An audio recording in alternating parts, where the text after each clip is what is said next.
That's right. So it's not like it's incomprehensible. It's just the impassibility, passability. I haven't quite figured out yet. So impassibility with the A. Yeah.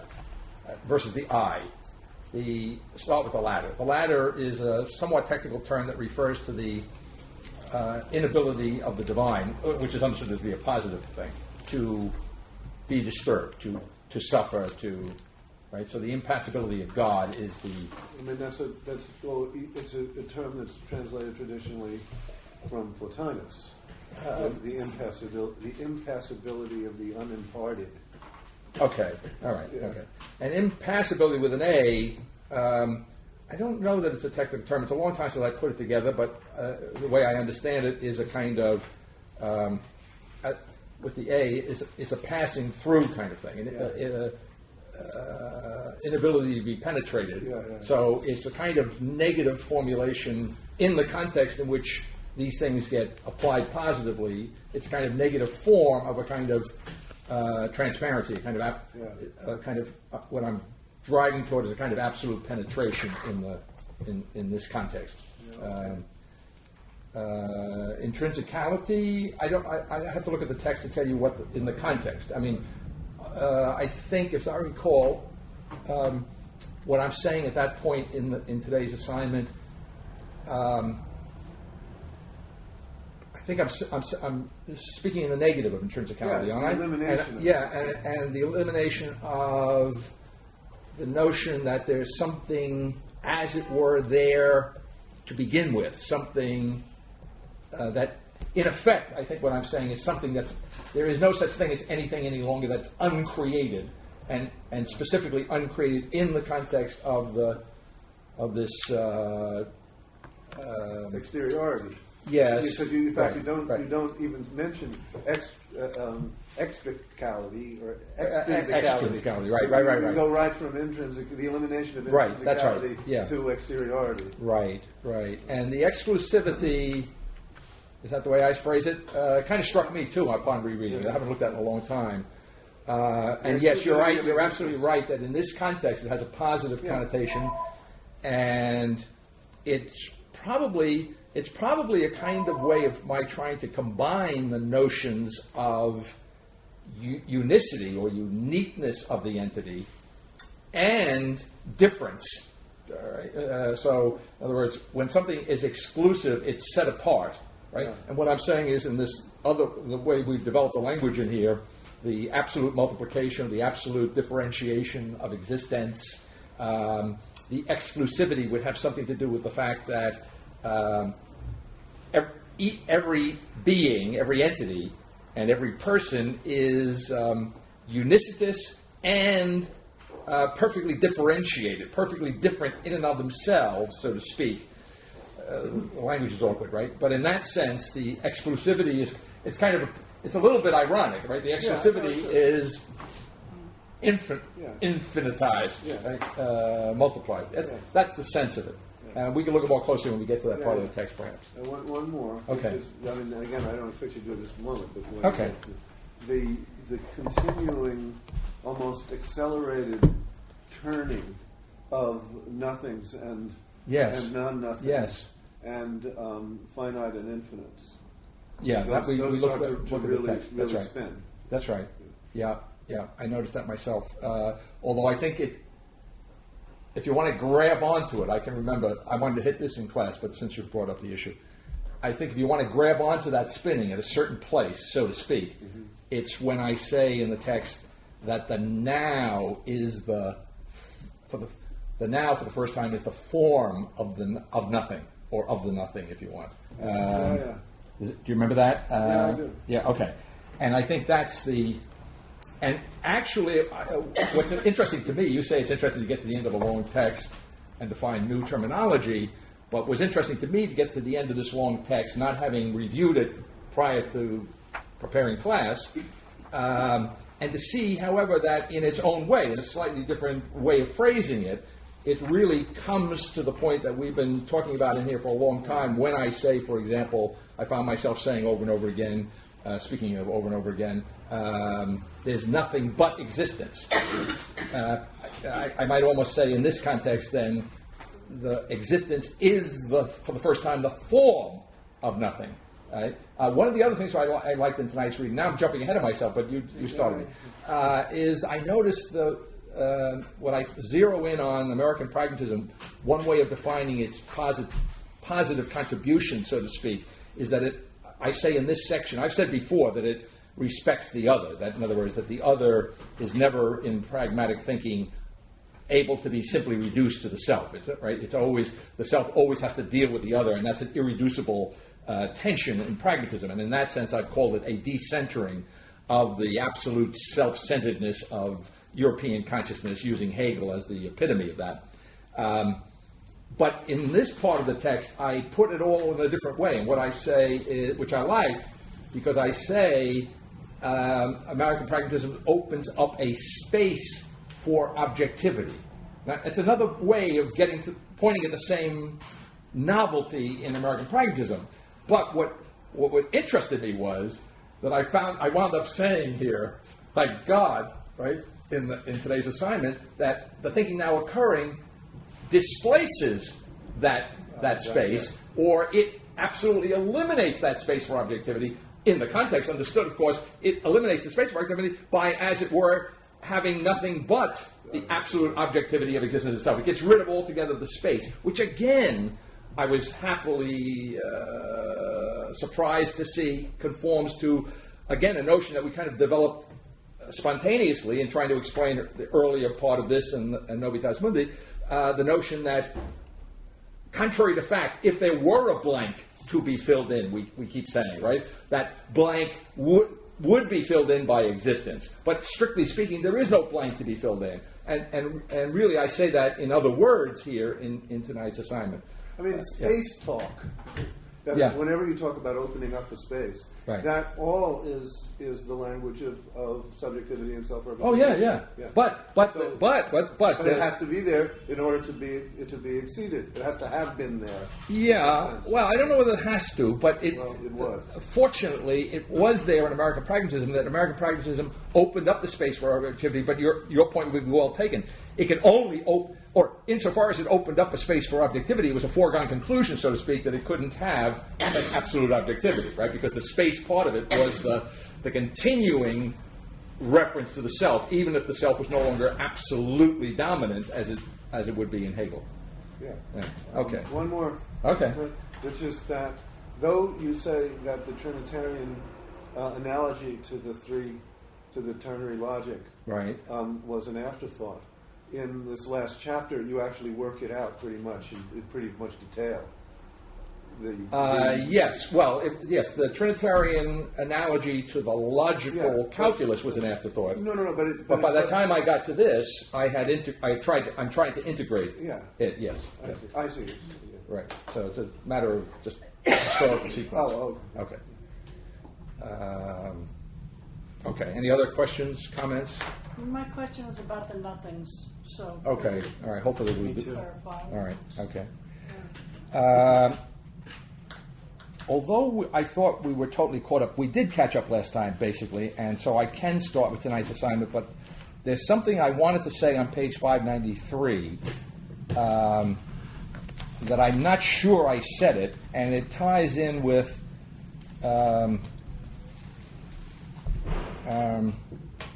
something I wrote in the margin here. It ties in with Todd's question that goes back now some weeks about the relationship and effect between the thinking now occurring and the pure transcendental subjectivity of Husserl and the ego of that subjectivity versus the place of the ego in transcendental objectivity, which is the thinking now occurring. And on the forum someplace some weeks back, in response to Todd's question, I said that you could interchange, as it were, the terms transcendental consciousness and transcendental ego, and it's in that context that I noted when I was preparing the last assignment previous to this on page 593. I say about the middle of page 593, time is absolutely the place. For the first time, the ego, minus the a priori transcendental other, is absolute act. And I just don't recall that I stressed that last time, although we were on this page. And I want to stress that, right? In other words, the ego is absolute act in the sense that it is not, in any sense. So I might say I could have said, although I didn't in this particular context, but to get where I'm going, I could have said the ego in the thinking now occurring, the ego is absolute change, right? In other words, getting away from the subjective quality of the a priori ego of the Husserlian phenomenological enterprise, which I think I did say last week, is as it were immune to change, although it changes everything in its search for the essence in general of the forms of its consciousness. It itself does not change, and we said the proof, so to speak, the internal proof of the changelessness of the Husserlian ego is the fact that its changelessness is reflected in its object, phenomenological object, as a invariant, you see, general essence, even though there's a lot of variation going on, even though you might say there's an infinite potentiality of variation, the goal, the ideal of the phenomenological ego of Husserl is an invariant. And what I'm saying is that ideal corresponds to its own essentially invariant nature. Whereas in the thinking now occurring, when we switch from a pure transcendental subjectivity to a pure transcendental objectivity, you see, in which, in a more simple way, earlier on, I've said again, kind of developing the language as we're going along, we cannot, as it were, take apart the ego and its experience, right? And if the experience, not only cannot take it apart, but the ego is understood to be the actual creator of its experience, or the creator of its actual experience, or the creator of its experience qua existence. We cannot take it apart. Well, if you can't take it apart, and we understand that the existential world is the world in the context of things now occurring that is change itself, right? Then the ego, the change itself, is the identity of the ego in the context of the thinking now occurring. So ego is absolute act. I actually say it in the text here in the middle of page 593. I just wanted to hit it because I don't think I did hit it last time around. Okay, and then I think we can actually try and open up the text at the beginning of tonight's assignment, 606 or thereabout, and we had kind of left off on 605, and it's relevant to what happens in the conclusion of this section in tonight's assignment. We had left off on 605 when I was speaking toward the top of 605. I used the language in the sixth line, the resurrection after death of a new God. And I think we ended the class last time with my saying a new God, not in any casual sense, right? But a God, so to speak, that is absolutely and essentially new, right? Or of whom you might say a God whose being is newness, you see. And then I was saying, playing around with it, and I didn't really, again, what I like about it is the consistency of the thought, right? In other words, without thinking ahead to tonight's assignment, I see confirmed in tonight's assignment something I ended the last class with by substituting, right, for the apocalyptic quotation, which I do use in tonight's assignment, behold, I make all things new. I said at the end of the last class, behold, I make all things divine. And I speak in tonight's assignment very pointedly at a certain place of the beginning of the divine. Just say, pardon me. the beginning of, I may even phrase it as the absolute beginning of the divine, understanding in the thinking now occurring. So that raises some issues, but I'll which I want to hold till we get to that point in the text. But even though we arbitrarily broke the assignment, 605, 606, this issue of making all things new, making all things divine in some sense, is and the apocalyptic nature of the thinking now occurring, the revelatory structure of being, which I think is another way in which I've characterized it in, if not in this text, I think in Novitas Mundi in the epilogue, and in some of the appendices, right? Okay, so on page 606,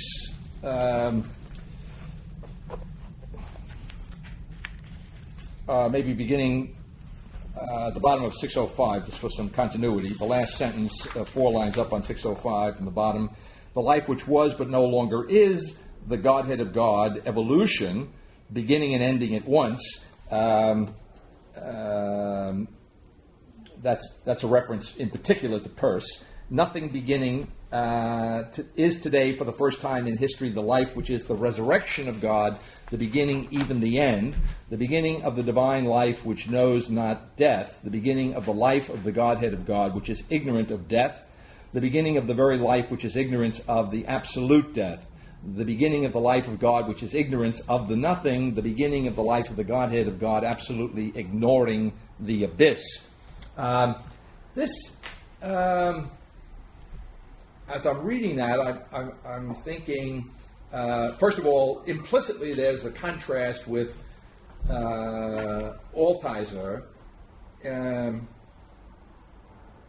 in the sense that I think in Altizer, to put it perhaps overly simply but directly, what we have in Altizer is in a certain sense the abyss of God, or the God undergoing or experiencing a kind of absolute nothing, or God in the form of to use Altizer's own language in I guess Genesis and Apocalypse, God in the form of an actual nothingness, right? But the language that we've used elsewhere in the text is implicit here, and that is the thinking now occurring understands itself to be ex abysso, in the sense of ex nihilo, that is, after the abyss, coming the absolute after identity of the thinking now occurring, therefore leaving the abyss behind, leaving the abyss in the past, so to speak, okay? And in that sense of the word, transcending the abyss. But what interested me in rereading this, I speak here at the end of that sentence I just read, the Godhead of God absolutely ignoring the abyss, so that there's a sense in which, and I think this goes to another challenging notion in the earlier in the text in a much more abstract way, of what I call the transcendental dichotomy, and it's another. It's also something that's pointed at when I say that the thinking now occurring is at the furthest possible remove from saying that there is no truth in thinking in the past, saying that it's at the furthest possible remove from saying that there is no truth at all in modernity, or even saying there's no truth at all in absolute self-consciousness. There is some truth, right? But that truth is that truth now belongs to the past, right? That truth is not the truth of existence, not the truth of existence now, or it's not the truth that existence is now for the first time, I think would be a precise way of putting it. And when I say here, the Godhead of God ignoring the abyss, it suggests that in some sense the abyss can be there, right? Insofar as there is a transcendental dichotomy. One of the ways in which I tried to explain that when we hit on it in class a month or two back, I guess it was that I use the image of it's almost as if there's two universes, or the movement into the thinking now occurring, the step across that threshold is the exiting, so to speak, from one universe into another universe. And then I think I use the image of the the two-way mirror. Is that the right terminology? Where you can stand behind the mirror and see the person looking into the mirror, but the person looking into the mirror sees the reflection of themselves, right? So there's a sense in which the possibility of remaining in the past is real here. Do you see? That is, or put it in the language of this part of the text, the possibility in some sense of the continuance of the abyss, except that continuing abyss, or that continuing universe of the past, all right,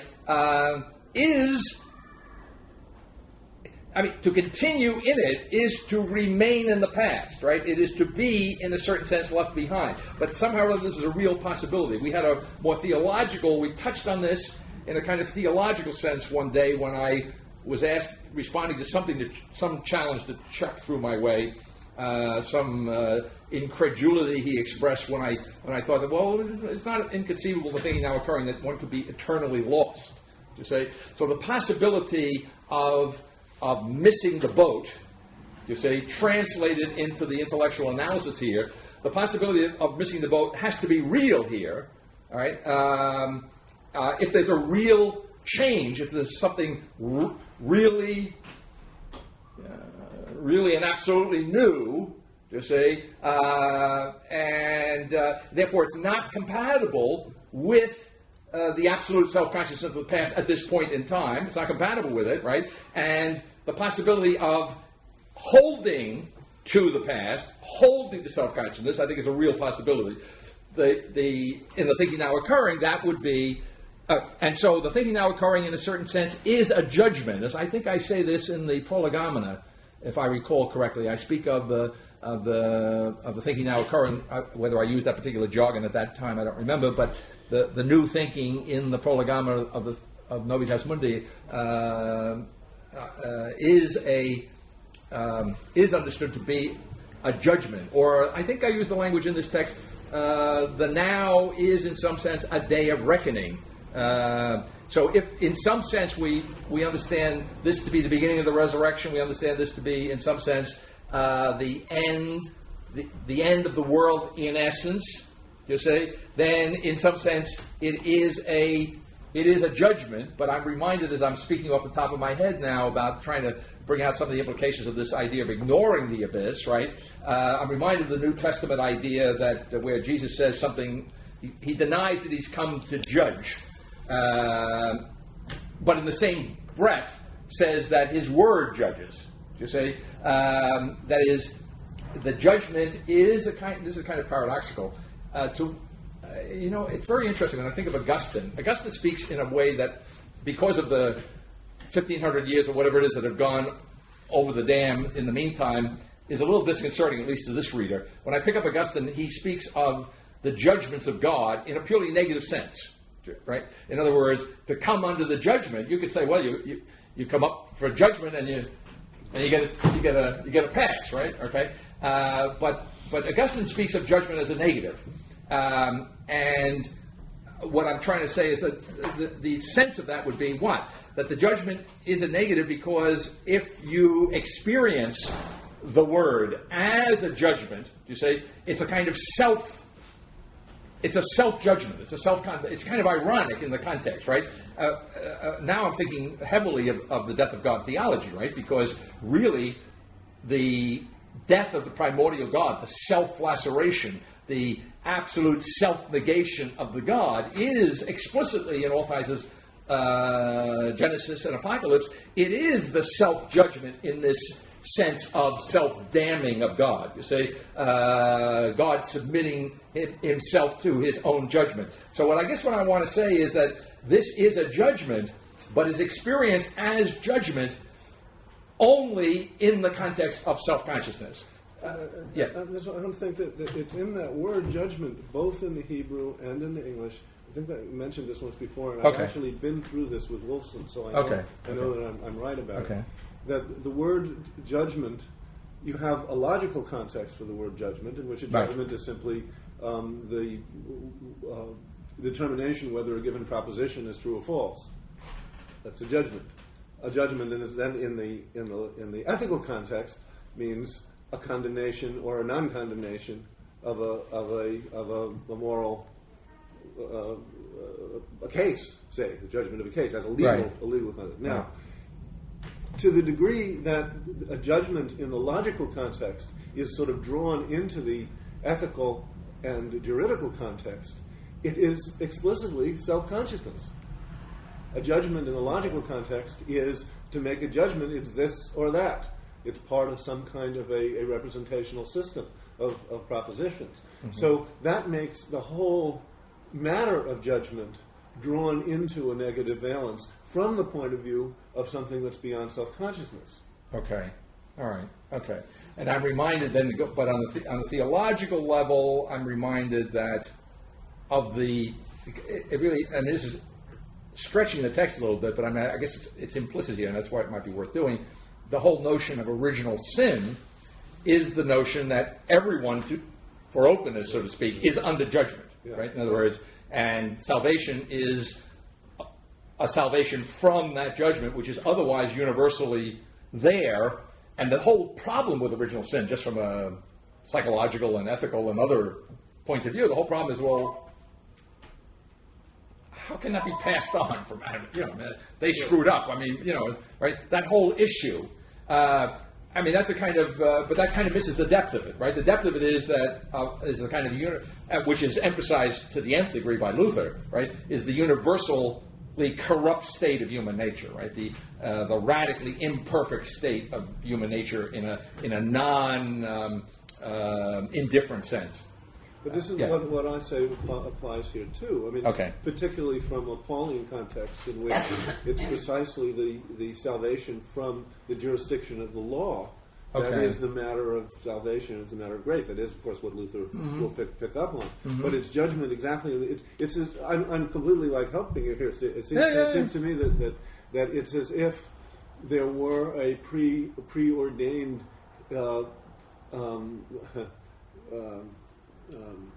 Providence in the direction of self-consciousness that is implicit in the very notion of original sin, because before self-consciousness has worked itself out, has played that entire history, there is no outside of the condition of coming under a judgment. That is to say, coming under a self-description or a description of representation. Because representation itself is, after all, that is the history of philosophy, is the history of the development of the notion of a kind of representation. It begins with the kind of thinking that's happening in the 6th century and 5th century and so forth, and works itself out through the history of thought as a continuing clarification of that notion of what a judgment is, in both senses. All right. Okay. So back on page 606 in that same top paragraph, about 6 or 7 lines from the bottom of that top paragraph, the very knowledge of the Godhead of God, perfectly ignorant, not before now, of those who do not know the new form of the universe. I think I say perfectly ignorant, not before now, because the positive side of this judgment, the positive side is that essentially new form of thinking, right, which has not, in fact, occurred before now, right? So, in other words, the perfection of the ignorance of God, of the abyss, is, as it were, the flip side of the essential novelty of the thinking now occurring, which is beginning. The word perfectly ignorant of those who do not think essentially in the form of faith. This is, maybe I should slow that down, right? We're so used to throwing these words around, right? But the point then would be, it's not simply the conjunction of faith and thought. In faith and philosophy, Actually, I was led to this by first reading John Paul's encyclical on faith and reason, and in there, that is in that encyclical, he refers to a passage in Augustine. He refers to it for his own purposes. I don't think he quotes it even, right? He just refers to it. He might quote a word or two. But I went and looked at the passage, and it's a great passage, and I quoted at some length in Faith and Philosophy, because in it, Augustine is, how shall I say, is inextricably weaving together inextricably faith and thinking, faith and thought, right? It's very important to see, and it's very, I almost want to say the emphasis in Augustine, the spirit of Augustine is very not Thomistic, right? It's not something Thomas would want to do, right? But Augustine doesn't have the scruples of Thomas, and so for Augustine, he wants to emphasize that there is no faith without thinking, right? And there is no true thinking without faith. It's basically the mix there.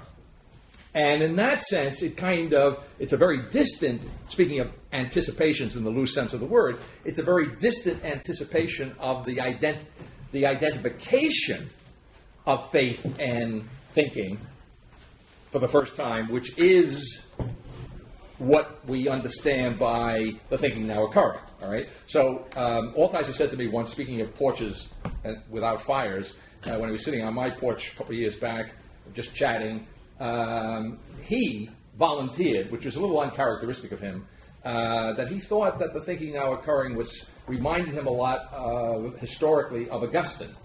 I think he was thinking in terms of its being at the beginning of something, as opposed to, let's say, that Thomas, like Aristotle, is a kind of culmination of a whole history of Greek philosophy or medieval philosophy in some sense, whereas Augustine he's kicking the ball off, really, in terms of later Western intellectual history.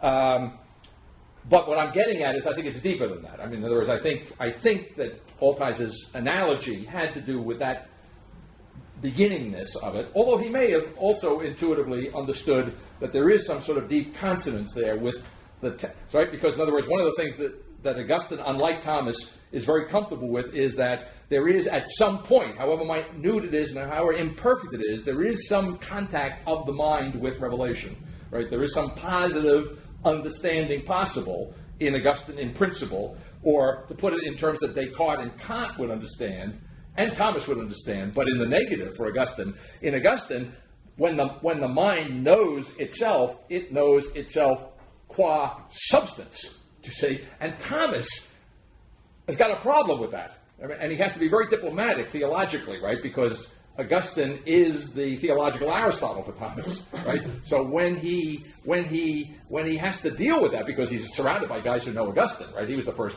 Aristotelian in town, so to speak. That's not literally true, but what I mean to say is Thomas's Aristotelianism is a relative novelty in medieval consciousness in the High Middle Ages, and so he was surrounded by an intellectual culture that was deeply Augustinian, and so everybody knew the passages from Augustine where Augustine speaks of the knowledge, the soul's knowing itself, you see. But we've beaten this to death in here. But in Thomas, the soul doesn't know itself. What the soul knows, anticipating Kant, or Kant feeding off Thomas in effect, what the soul knows is an appearance of itself, a similitudo of itself. It does not know itself substantially in Thomas, you see. But he's got a problem because, in effect, Augustine says, so he has to interpret. I mean, talk about interpret. That's why I don't like interpretation, right? He literally has to interpret Augustine's text, so Augustine doesn't seem to be saying what Augustine is clearly saying, okay? So you can't, it's not all Hegel. Right? In other words, the burgeoning, the controlled self-consciousness in Thomas, the self-consciousness which is contained within the tabernacle of faith and therefore doesn't get out of the box. The cat isn't out of the bag in Thomas, right? But the cat is trying to get out of the bag in Thomas, you say, and the cat gets out of the bag in modernity. But here, so just to cross a couple of other wires, but Descartes, you see, somewhat naively, because he's got a real point of contact with Augustine, which you can tell from the fact of the way his problem, I think, therefore I am, is just a reworking of of the issue that appears in Augustine's texts in several of different Augustinian texts, although not directed subjectively against himself, objectively directed by Augustine against the skeptics, the ancient skeptics. But Augustine's argument to the ancient skeptics was, don't tell me you have no truth, you can't know the truth. You are doubting it. You can't doubt unless you have some understanding of the truth, right? Or you can't say, I don't know what the truth is in this case if you don't know what truth is, right? So there is that's the Augustinian way of doing that. It's an objective, relatively objective relationship to someone outside of him, the skeptics, whereas that's all internalized by Descartes. But what I'm saying is, even though Descartes goes inside of himself in a very non-Augustinian way, and yet an Augustinian way, right? The whole thing is very paradoxical. Nevertheless, he has that point. He has that naive point of contact with Augustine, where he thinks Kant has to correct him, a la Thomas, where Descartes thinks that when he has this immediate, undeniable knowledge of his own existence, that being that he knows himself to be, that not nothing, as he says, you see, is a substance. He's not. It's Kant who comes along X number of 100, whatever it is, 150 years later or whatever, and says, wait a minute, you don't know the substance of even yourself. You're dealing with yourself as a temporal, spatial appearance, in effect. You see? And that, all right. Now, what was the point of all of that? So in the, I was slowing down the film here on page 606 in that fourth line, do not, all right, so those who are, those of whom the word is perfectly ignorant, of those who do not think essentially in the form of faith. Okay, so in other words, this is not the first time in history that faith and thought, you see, and by this, by the way, I don't mean, this gets, well, no, it's true. I was going to say, I don't mean the moral faith of Kant, but then you see it gets a little more wrinkly, because, yes, Kant links what he calls moral faith, faith that does not contradict reason, you see, faith which is not a paradox in the Kierkegaardian sense, for sure, for Kant. In some sense, he links it with thinking. Right? So he has a critique of, he has a notion of what he calls practical reason. You see, practical reason is a Kantian way of talking about moral reason. You see, human reason qua moral, qua free. But that faith that's connected with practical reason is not connected with what for Kant would be theoretical reason or pure reason in the sense of the critique of pure reason. You see, the world of science, the world of actually knowing, you see, of having a known object, that's on one side of that Kantian divide. So now that I'm reviewing this, where would I go to find in history some inextricable relationship between thinking and faith in the, what in Kierkegaard would be the paradoxical sense. You see, in other words, not faith that has been trimmed to fit reason as it is in Kant. Well, I'd have to go back to Augustine. So when Augustine talks about the inextricable connection, doesn't use that language, of faith and thinking, we have there a kind of interesting... So the thinking now occurring is probably following here some deep tendency, Augustinian tendency, right? It's kind of realizing at this point in time, in a perfectly surprising way now, okay? And the absolute surprise that would have escaped James's ken. In an absolutely surprising way, you might say, we have a kind of perfection of the tendency in Augustine, you see, to bring together, as necessarily bound together in Augustinian terms, of thinking and faith, where faith is well, for Augustine would go without saying, the faith of the church. In other words, the ecclesiastical faith, the faith that is a problem for self-consciousness, precisely because Augustine was, despite what Altizer says of him, precisely because Augustine was not, at bottom, a self-conscious thinker. All right, certainly not at all in the modern sense, and probably not in any real sense at all. He's probably locking the door. Okay, so therefore, all right, so I think you got the point. So what I'm saying is the thing now occurring, the key word here is essentially in the form of faith, all right? So what's new here that goes beyond anything that Augustine would have attempted, so to speak, or understood to be the case for good historical reasons in his day, it's not simply that faith and thought or thinking are interrelated in some inextricable way, but they are essentially identical in the thinking now occurring. And the concrete exemplar of that, of course, would be the real trinary logic, which in some sense, even though not intentionally at the time that it was developed, encapsulates, as it were, as the appendix points out, the Trinitarian relations, which, interestingly enough, now that I'm on this kick, was worked out by Augustine. Right? So there's a deep, right? He could think that much, you see, about his faith. He was not disinclined to try and figure out. Probably going to use that word. That's a good word to use in Augustine, right? If Augustine if he didn't have such a big job being a bishop in the first Catholic major Western mind, he might have been a scientist, you know. I mean, his priorities were different, you see. But in other words, he was interested in figuring out the Trinity. He actually was, all right? And in a certain way, it turns out, he apparently did, in some sense, figure it out. Although, again, restricted, compartmentalized, tabernacleized, is that a word? Right? Put in the tabernacle, you see, not universalized, but that universalization, you see, of faith as knowledge is impossible prior to now. And one of the ways in which it's made possible, but not necessary, is through what I've called the clearing of the underbrush, undertaken, ironically, in modern self-consciousness. Okay.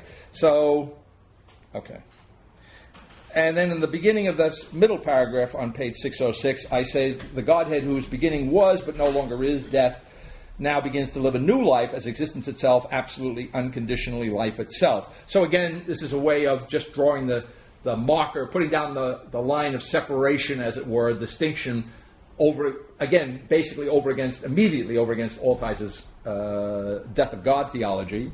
But notice, careful, very important here and elsewhere, to acknowledge, again, the truth of the notion that God has died in Altice in some sense. This becomes another issue. It was in last time's assignment, and it comes up again today. In fact, if you just turn back to there was a lot of stuff on 605, it looks like. On 605, again, just the preceding page, I had I had quoted the Pauline line, what is sown a body, there about the seventh line on page 605. What is sown a body of flesh is raised a spiritual body. And I don't think I said what I wanted to say last time, but it's just as well because it's something we need to talk about today in terms of today's specific reading. But what I'm analogizing there is that what is sown a body of flesh, is that what he says? Yeah, body of flesh, a fleshly body, Paul says, is raised a spiritual body, right? And the analogy there is that the death of God, the truth of the death of God, or the God who dies, you see, in the thinking now occurring, that God is raised after that death. Remember, so in other words, if you're going to have a genuine resurrection, what you need to have for a genuine resurrection is a genuine death. Otherwise, it's a charade. Otherwise, it's, right? So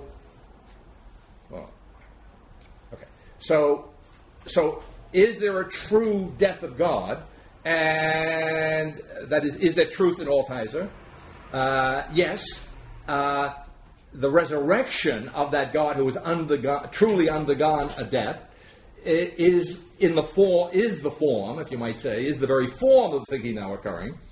And the analogy is of the physical body to the spiritual body would be to the idea of God as it exists in modern self-consciousness, modified significantly in pragmatism down to, in the language of James, a finite God, right? So in other words, the pragmatist puts an environment around what otherwise would be the Hegelian absolute idea of God, puts an environment around it, and in James's very felicitous way, straightforward way of speaking, then God, the idea of God, we would say. See, in other words, I guess what I'm saying is that only Hegel would emphasize all the time the idea of God, because he was the idea man, right? But the pragmatist, especially somebody like James, doesn't emphasize that. But what I'm saying is that the finite God of James is a finite addition of the idea of God, right? Or I might put it in an American context, of the ideal of God, you see, which would bring in Dewey. You see, God is, in American consciousness,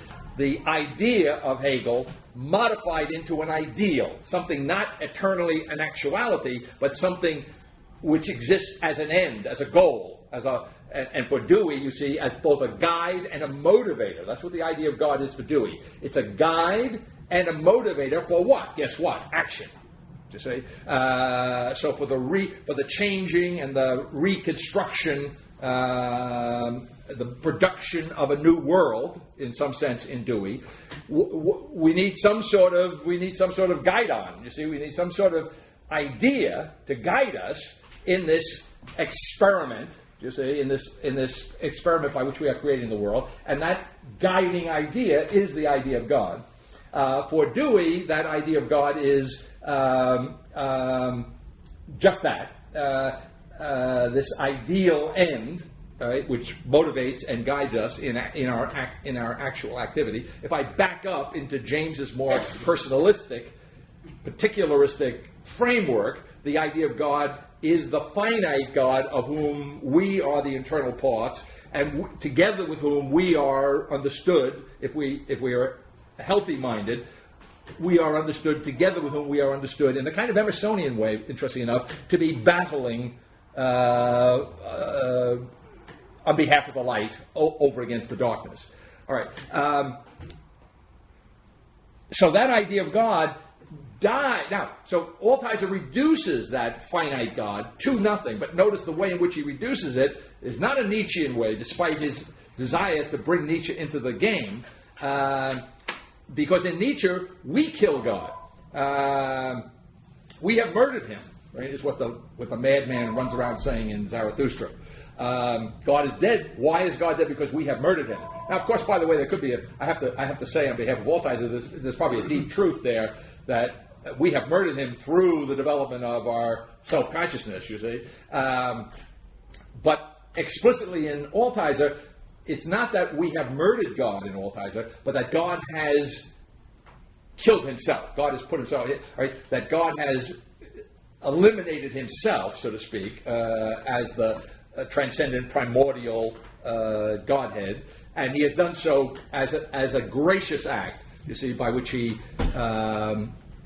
frees, as it were, the creation from the domination of this abstract, I guess you could say, and I guess you could say, in effect, unloving God, a God who cannot, maybe a God who is not compassionate, right? So the death of God for Altizer really means the realization in American theology of what is there for Altizer in what he would understand to be true apocalyptic Christianity, and that is that there was no reservation, if I speak on behalf of the death of God theology, there was no reservation in the Godhead in terms of its compassion. I mean that literally, right? In terms of its willingness and ability to undergo the passion. So the objection of Altizer and the objection against the Trinity, you see, would be the notion. I mean, after all, what purpose does the Trinity serve incarnationally? And the Trinity serves the purpose incarnationally to be able to have your. This is very Augustinian. Augustine says somewhere utrumque religiosus. I forget what verb he uses. What he says is the religious man wants both, right? He wants his cake and he wants to eat it, right? So the Trinity serves the incarnational purpose of allowing God to actually suffer on behalf of mankind, but in the person of the Word, right? Now, of course, it's not simply a cop-out, because this is what creates all the interesting problems, because this word is as much God, as Augustine says in the appendix, as I quote him. This word, the second person, the Son, is as much God as the Father is God, as the Holy Spirit is God, and as much as the Father and the Holy Spirit put together are God, right? So that little problem, that logical problem, nevertheless is put there, not just because Christianity is perverse, intellectually perverse, right? But it's to say what? That God really died in the flesh, to say, but it's to preserve, to go back to one of the questions at the beginning of the class, it's to preserve traditionally the impassibility with an I of the Godhead, right? That the Godhead should not be subject to that suffering in any unqualified sense. To say, so yes, insofar as God has assumed human flesh, God suffers and God dies. And by the way, although I just read an essay written by Mark Taylor, whom some of you may know the name of Mark Taylor, who is I don't know whether it's true to say a former protege of Altizer. They've got some intellectual disagreements going, but Taylor is originally a kind of Kierkegaardian, I would say. And in something I was reading recently that he wrote, he says that Luther was the first to speak of the death of God. Well, there's a sense in which that's true, but it's not literally true. Thomas Aquinas considers this issue explicitly, right? And for Thomas, you can say that in the crucifixion, God died, right? But you have to add the qualification, which goes back to the Trinity, the use as it, in effect. I don't mean deliberately, but in effect, the use of the equality and equal divinity of each of the three persons, as it were, independently of the other two. Each of them is the one God. The use of that is that yes, God died in the person of the Word. That person was God, but died qua human, right? So that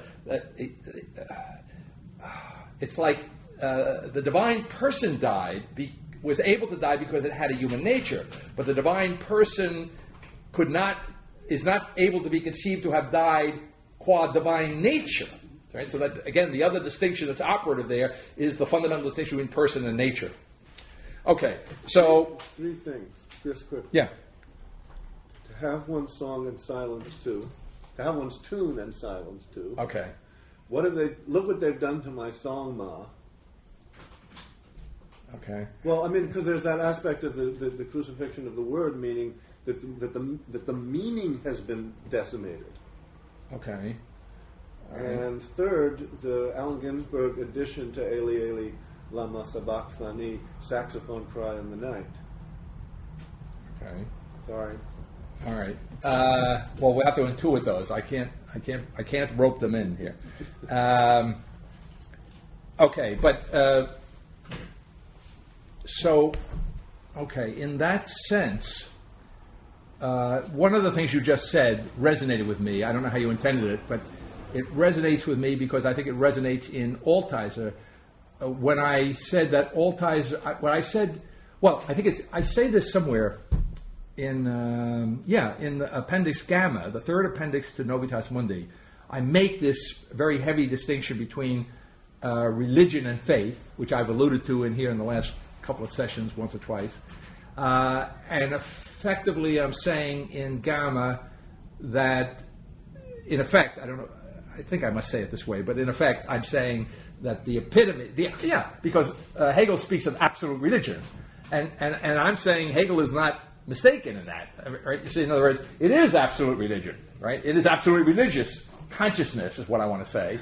But I'm distinguishing it from faith, and in this sense, I'm taking a position, as it were, something like Kierkegaard, to the extent to which the thinking now occurring has a point of contact with Kierkegaard's absolute paradox, which distinguishes, in effect, faith as absurd over against what? You see, in some sense, I think you could say, if you read the concluding unscientific postscript of Kierkegaard carefully, in effect, he's not denying, in effect, to Hegel, absolute religion.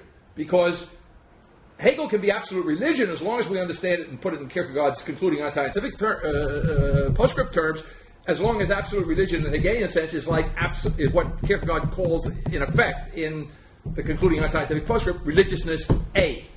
To say the universal religiousness, and religiousness B, you see, which is Christianity, the absolute paradox, and so forth, is despite Kierkegaard's use of the term religiousness B, right? It's a religiousness that is defined effectively by this faith, by being outside altogether of what Hegel would call the absolute religion. So it's a little bit of a semantic problem, but you get the drift of what I'm saying. And so in this sense, to the extent to which Altizer is a Hegelian, now he is and he isn't, okay? He is, but he isn't because, despite himself, he is a fuzzy Hegelian. Despite himself, he is the kind of reduction of American pragmatic thinking to the absolute future, to absolute possibility, to an absolute nothing, which is the form in and as which the light is to be found, if it is to be found at all. But there is this sense that, I forget how Chuck just phrased it, but it's this sense, the religiousness is precisely that. The having it both ways, in my quotation from Augustine, the having it both ways of the religious person in Augustine, there is that faint quality of that religiousness there in that darkness, which is to be understood in an inconceivable and undefinable way, you see, as the form of the light, right? So it's right. In other words, a nothing that was completely devoid of light, right? A kind of. Well, it suddenly just reminds me of something in years ago studying Altizer. The whole point of that there is this light and this darkness is that there's an actual will to truth in the great atheists, in Nietzsche, Darwin, Freud, Marx. Right. These people are expressing the same will to truth that is the truth of Christ. Okay. And so, and in fact, more so than in the religious. Okay. In modern times. Yeah. Okay. And I would say, and by the way, this also reminds me, I don't know why I keep thinking of Novitas Mundi in this context, but there must be some good reason for it. Somewhere, I think it's in Novitas Mundi, without naming him directly in that book, I have in mind Altizer when I talk of the attempt to determine the other,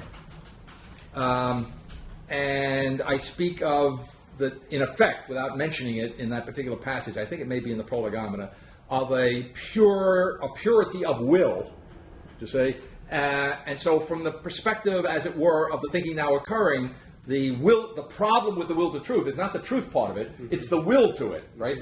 Which implies a couple of things. It implies a not having it, the distance factor again, you see, and then it also it implies the self-conscious orientation toward the truth, right? So, okay, so let's. No, that's fine. I'm just saying is that's where the light and the darkness abides, because before these guys, it's self-consciousness too.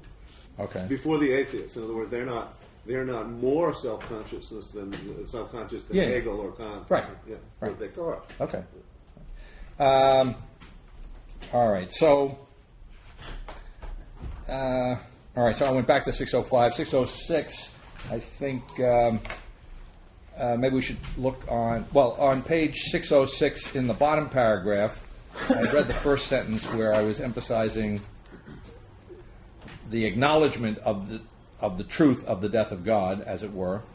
And in the middle of that second paragraph on 606, toward the end of maybe the 8th line or so, what now actually occurs as never before is the absolute exteriority of the Godhead, the absolute act ending the beyond of the Godhead, Christ absolute. In response to, I think, a question of Alia's a session or so back, I was trying to speak of the nearness of the God, right? The kind of absolute nearness of the Godhead in existence in the thinking now occurring. And so this is a negative way of sending it, right? The absolute act ending the beyond of the Godhead, and Christ absolute will be a way of formulating this nearness. All right. And then I say, I can pick up from there. If modern European consciousness in the face of the creation of the world is the absolute self-envelopment of human rationality in the form of the question formulated by Leibniz, why is there being rather than nothing? The question, which, by the way, which is turned around by Heidegger, right? Modernity in America answered the question by flatly denying the Parmenidean premise of the question, that being is and not being is nothing, and by declaring it's contradictory, in the words of Peirce, that being is a matter of more or less, so as to merge insensibly into nothing. In the very midst of the absolute subjectivity of modern thought, there was the beginning in American consciousness of a new conception of objectivity, the absolute inversion of perception wherein the persistent existence of anything in face of the nothingness of existence is the measure of its realization, of its reality, a form of creation wherein objectivity is the achievement of the objective. So if I slow the film down there a little bit, what I'm relating a phrase that I think I've probably quoted elsewhere in this text, but we've certainly discussed it, the passage from Peirce in which he kind of really gives us the bottom line, that being and nothing merge insensibly in pragmatic consciousness. I'm relating that to the notion of the incomplete nature of what is nevertheless the evolutionary tendency toward what would be that mosaic. This is my image now of that ideal absolute second, which we never actually arrive at. But if we arrive there, what we would have is the full realization of God the Creator. God fully realized, completely realized in that ideal endpoint, never actually arrived at, right? Well, in a certain sense, that I've characterized it in another context as the absolute particularity, the absolute specification, ideally, the absolute specification of that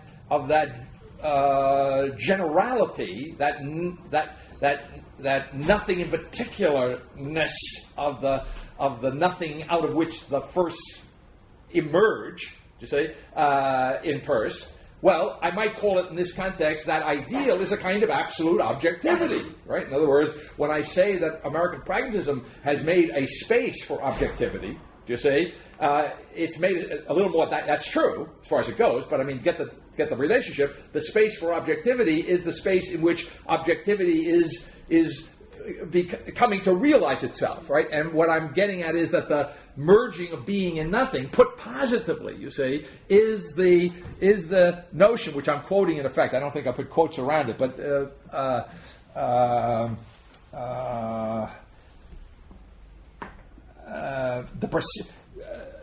I'm effectively quoting Peirce. I mean, he says this, but I'm not quoting a particular line.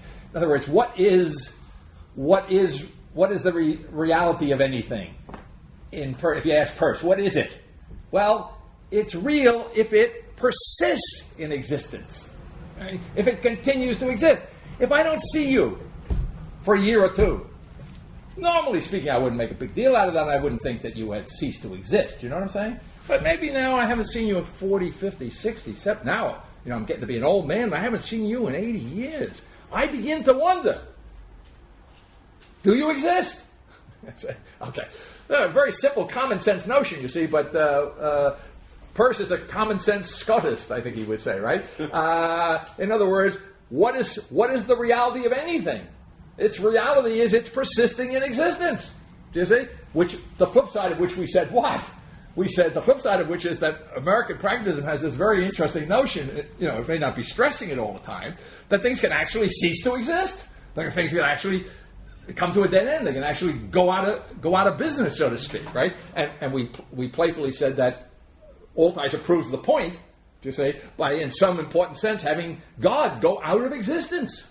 He does not persist in existence. You know what I'm saying? Now the real So we'll grant that much to the death of God theology. But does the fact that the death of God theology, true to its deeply pragmatic root, despite its self-avowed Hegelianism, the fact that the God of the death of God theology ceases to persist in existence, it doesn't exist, that what we have here, as I've said in other ways, the beginning of nothing, not the beginning of existence, you say? I have the death of God. Right? Does the failure of God to persist in existence in the death of God theology, is that the same thing as the failure of the idea of God? Or, if I put it in Persian terms, is the idea of God, does it cease in ceasing to exist? Does it cease to be real in Altizer? And I would say the answer is no, it doesn't. Right? So that what is present in total presence is the absence. And what I want to overlay here is the reality of God. And Peirce made that classic distinction, which I think I mentioned a long time ago in a different context, when he asked himself on behalf of some imagined reader, well, if you're asking me, does God exist? Peirce describes it, I'm not sure exists is the right word. If you're asking me, is God real? Of course God is real.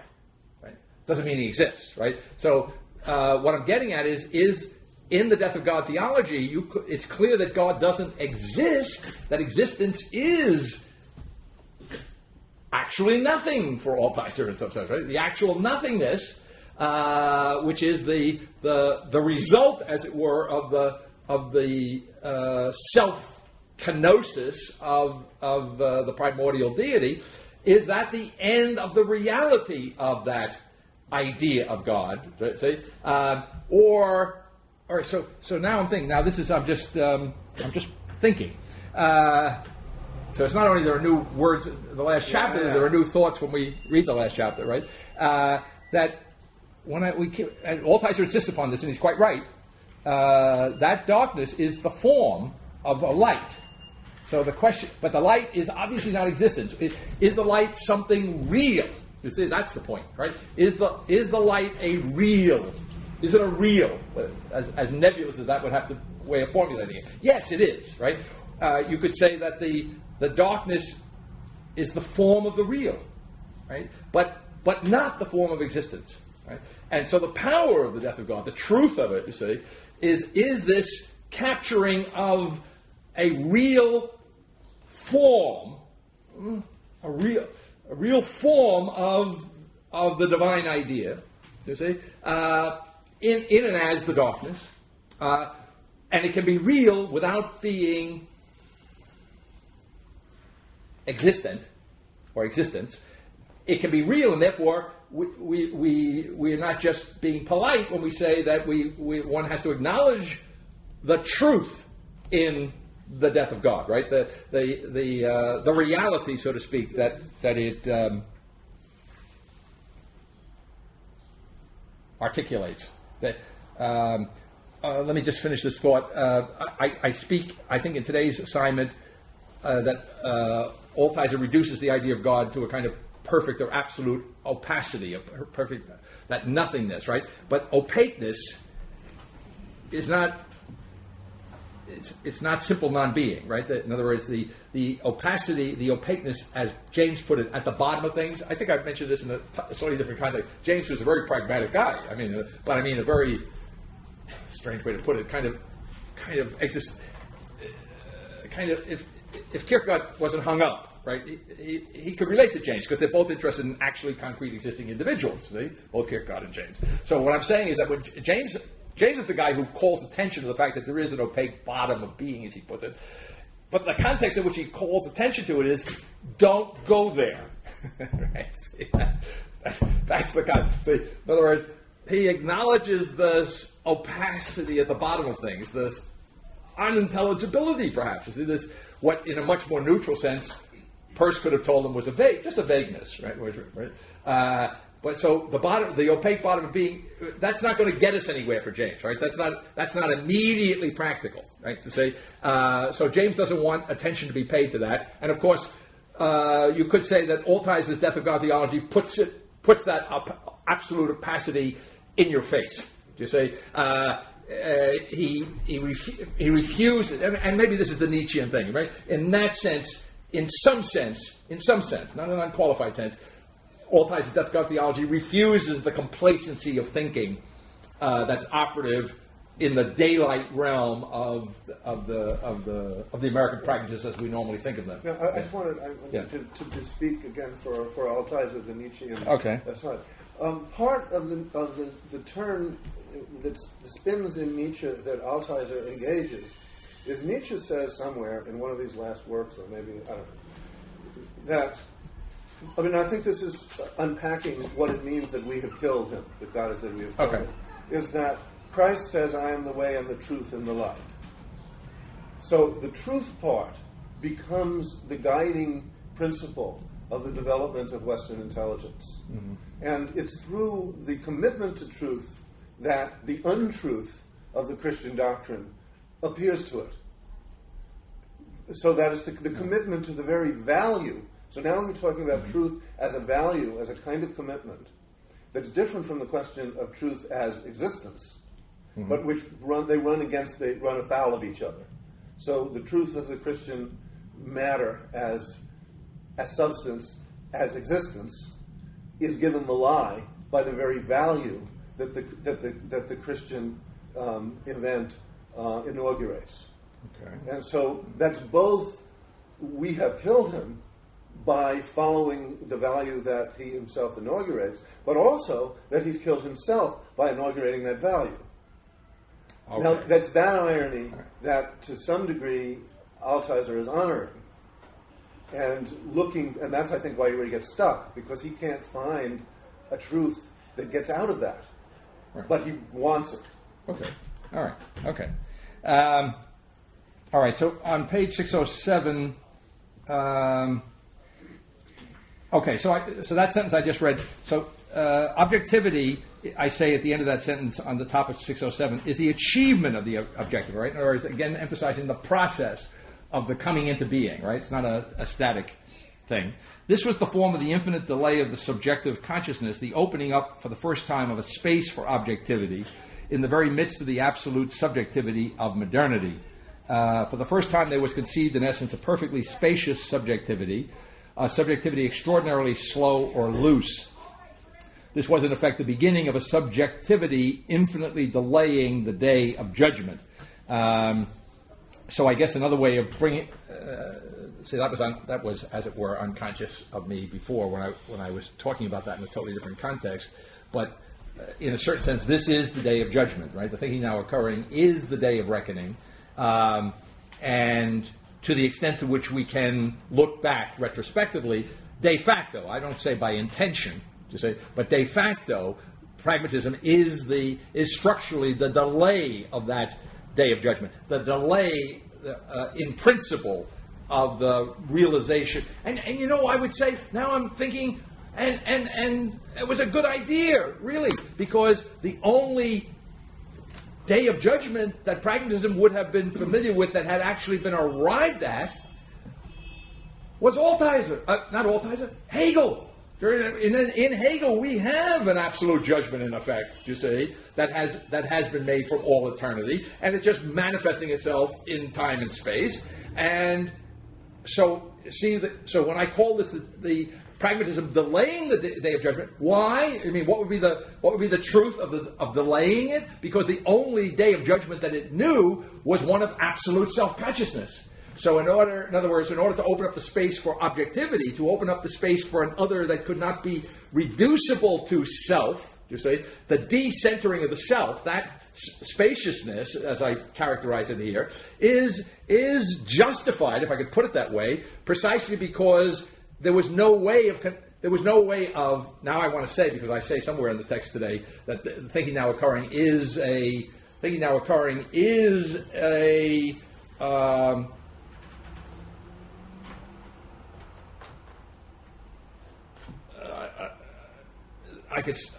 I'm not trying to quote myself. I say it, but I don't know whether to say it in this word order. The thinking now occurring for the first time is absolute imagination. And so I was about to say, pragmatism, there was no way that pragmatism, prior to the occurrence of this new thinking, prior to the occurrence of this, there's no way pragmatism could imagine a day of reckoning, that was not somehow or other qualified by subjectivity, which, by the way, is just a roundabout way of saying there was no way it could imagine achieving or the actualization of that objectivity. And as Chuck said earlier on, when I was anticipating this term space for objectivity, that the spaciousness itself is a function of the continuing subjectivity of the relative objectivity of American pragmatism, right? So it's relatively objective. All right.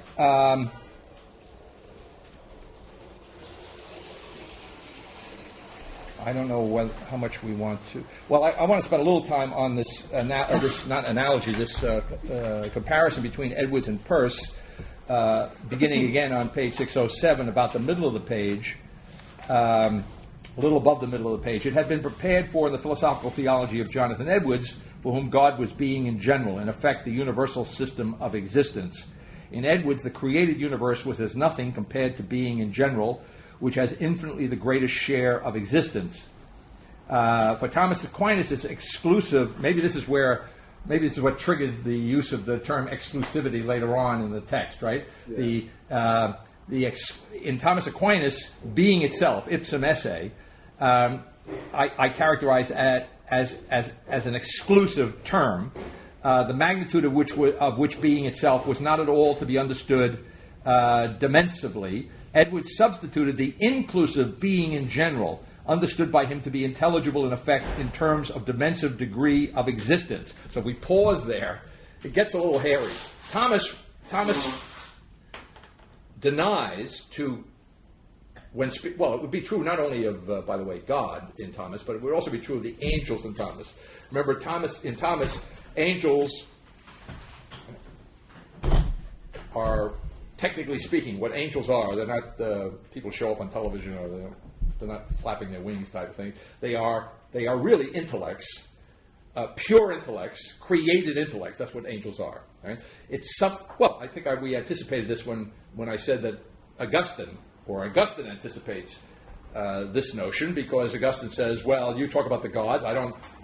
Being a pro-Platonist, being a former Neoplatonist myself before I was converted to Christianity, I'm very empathetic with your talk about the gods, so I have no problem if you want to talk about the gods, as long as you understand, says Augustine, that these gods are created by the one God, right? So he doesn't want to get hung up on the semantic usage. Well, those gods, that before and after they were created, that's, I guess, what I want to say, before and after Christianity, are minds, going back to the polytheism of Aristotle. They're pure, immaterial intellects, you see? So the angels of Thomas Aquinas are these spiritual substances, that's the way he likes to phrase it, spiritual substances. They're substantial beings, but they are immaterial beings, which in the context of the tradition is no big shakes, right? That's an accepted, long-lived notion.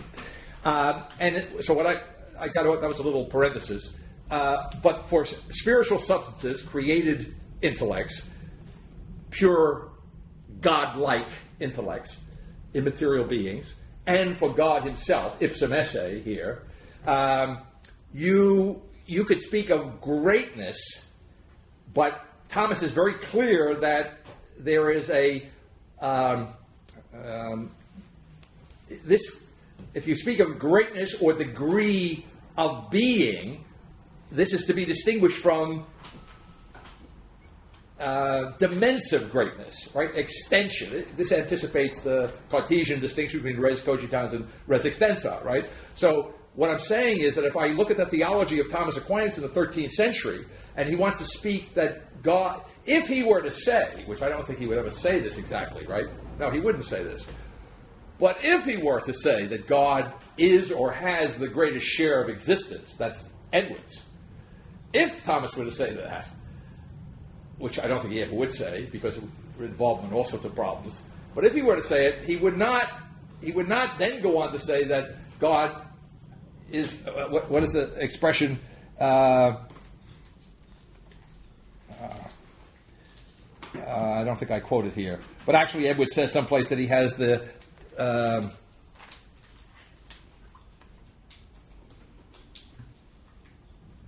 I can't quote his phrase, so I'm not going to try. But in Edwards, what I'm getting at is that in Edwards, the greatest share of existence is an extensive idea. It's a dimensive idea of magnitude that confuses, I guess what I want to say. It confuses, although, by the way, the thing now occurring is not, I don't mean this in simply, simply negative sense, right? But I'm pointing out to you that in Edwards, now that I'm saying it again, I think, this kind of anticipates something. I speak in this text of the magnitude of being, back in one of those early difficult sections of Foundation.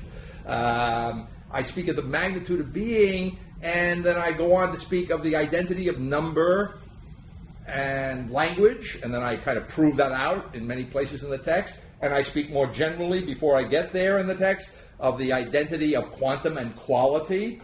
Okay? If I put that in Peircean terms, I'm that consciousness can have any idea of absolute nothing. It's an absolute contradiction, and it makes no sense. In a very different context, I could say that for Edwards, the notion of absolute nothing is absurd. I mean, literally and strictly speaking, it's absurd. Whereas, and so in a certain sense, then, you see, Edwards is a kind of absolutist. See, he absolutely rules that out. And I was going to say absurd, and I thought of Kierkegaard. I always think of Kierkegaard when I use the word absurd. And Kierkegaard is an absolutist. He's absolutely opposed to the absolute, right? He's the single individual putting itself in place, absolutely in place of the absolute. That's right. That's the absolutism of Kierkegaard's position, which is absolutely absurd, as he's perfectly willing to acknowledge. Okay, and now Edwards is not in that position of absolute absurdity, but he is some kind of an absolutist in the sense that he wants to have an absolute divine consciousness, which absolutely excludes the notion of an absolute nothing as an absurdity. They could not have an object like that. But Edwards, therefore, is not quite the pragmatist, right? The pragmatist, Peirce, comes along and considers, well, you're right. We, conscious beings, consciousness, we are the examples of consciousness here. We can't conceive of absolute nothing. We can't conceive of utter nothingness, says Peirce, but we can conceive of a mind that might conceive of it, and he has in mind the mind of God, right? So in other words, Peirce in compromising the non-absolute, the relative, the logic of relatives, the relativity of pragmatism, the fringe around everything, the vagueness, the opaqueness that is inseparable from the daylight, you see, even though we shouldn't focus on it, we shouldn't concentrate on it, it's there on every level. The incompleteness of the realization of the achievement of the objective achievement of objectivity, see, that incompleteness, that room to grow, all right, all of that which characterizes pragmatism requires Peirce to find a place for what otherwise to Edwards would be absurd, do you see? And also, by the way, to find a place in effect, not directly, but in effect to find a place that is to pull the rug out from under the Kierkegaardian notion of an absolute absurdity. If the eternal enters into time once and for all, for Kierkegaard, that's an absolute absurdity. If I really think about that, that's absurd, and it's absolutely so. It's unqualifiably absurd. But if the eternal is in the process, you see, through time and space, of realizing itself as that final, unchanging, perfect objectivity, that perfect particularity, of realizing itself as pure eternity, you see, and if in order to do that, it has to, in some sense, qua potentiality, it has to enter into time. It has to do so through time. Well, then I've undermined. I've gotten rid of the absurd, the Kierkegaardian absurd, you see, and I've also gotten rid, in effect, of the kind of less, not existential, but the ideal absurdity of Edwards' theology. And so I just say that even though we can't conceive of it in our consciousness, what I'm understanding implicitly, we can conceive of a mind which would not be a consciousness in that sense, and we'll call that the mind of God. And that this comes up. I hope I can hit this. I hope I can hit this in the text. But I can say it as a general point. I thought of Jefferson here. Let me finish this thought and then I'll go into the text. Because Jefferson, I think I pointed out to you, insists that he's a deist. We've said that. And so for Jefferson to use Peircean language, God is certainly real. Okay. I don't know whether Jefferson would... He might even say God exists because God, here's what I'm getting to, God is material in Jefferson, right? Because if he's not material, then he's nothing, says Jefferson, right? So in other words, for Jefferson, the spiritual, as contrasted with the material, is hogwash. In that sense, he sounds like Nietzsche, right? But as I point out in Faith and Philosophy, only halfway, because Nietzsche wants to get rid of not only spirit, but he wants to get rid of matter. He wants to get all of the constructs of this fantastic ideal consciousness, right? This epiphenomenal charade that we play with things. So, but anyway, back to Jefferson. So Jefferson, he doesn't get rid of matter, that would be Nietzsche, but he gets rid of spirit, and therefore, but he doesn't get rid of God. So God is material, and God, if there is a God, he doesn't have an if, by the way. For him, it's clear there is a God. It's the universal agreement, the general agreement of all mankind is good enough for Jefferson. Because he's kind of proto-pragmatic about this, you see. Spirit. So here's what I'm getting at. Now, the real pragmatist Peirce, if you read him carefully, he doesn't spend a lot of time on this, but there's a place in his cosmology where he speaks about God as spirit. And God as spirit is God before the creation, right? You might almost say God... Yeah. Oh, do we suspect there's a little Neoplatonic tinge to pragmatism? It's God,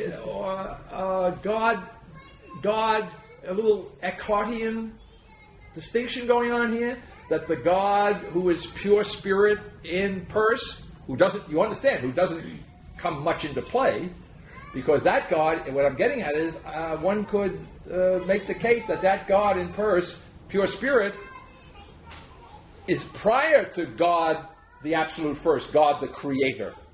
Do you see what I'm saying?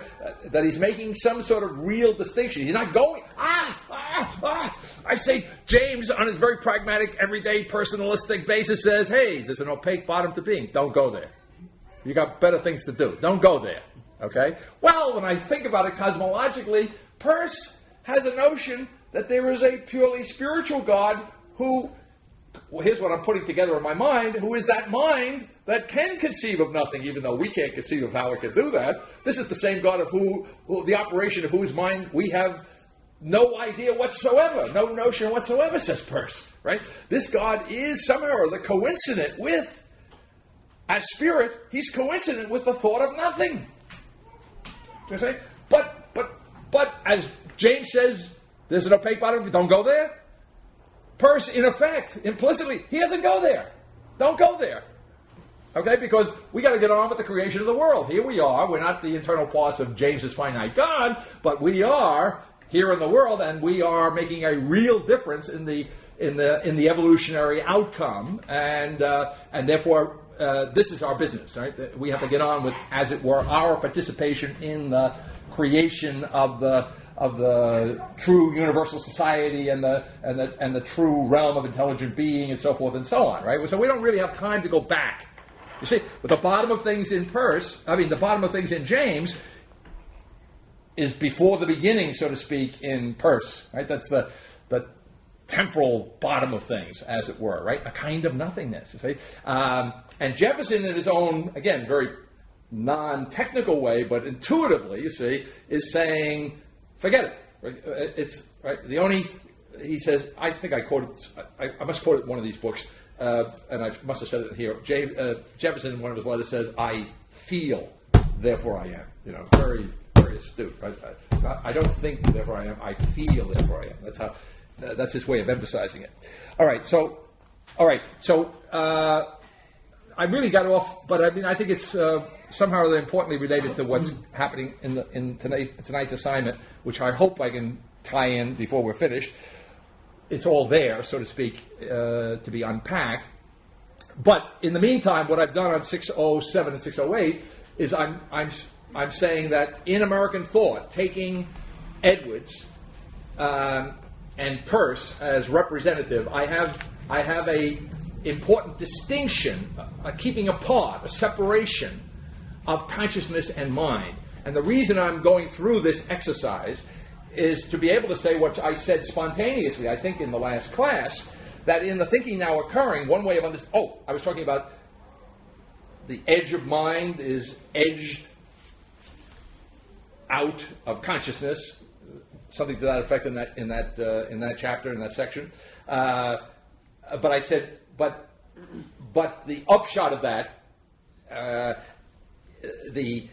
you might say the infinite edge, which is existence itself, is the identification of consciousness and mind. You might say qua infinite edge, right? So the infinite edge is the identification of consciousness and mind, and the possibility of such an identification, you see, is formally there in the alternatives that, as it were, coexist in the history of American thought. So on page 608, a little above the middle of the page, I say, in Peirce, in a state of utter nothingness, in